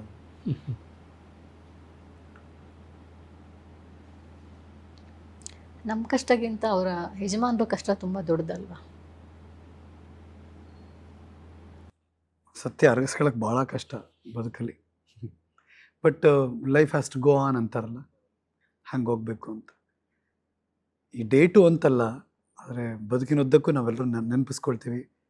ಆ್ಯಂಡ್ ಅವ್ರಿಗೊಂದು ಮನಸಾರೆ ಥ್ಯಾಂಕ್ಸ್ ಹೇಳಿ. ಟೋಟಲಿ ನಾನು ಹೇಳ್ತಾ ಇದ್ದೀನಿ, ಟೋಟಲಿ ಅದು ಕನ್ನಡದ ಆಸ್ತಿ, ನಮ್ಮ ಆಸ್ತಿ, ಎಲ್ಲರ ಮನೆ ಮಗಳು, ನಮ್ಮ ಮನೆ ಮಗಳು ಕೂಡ.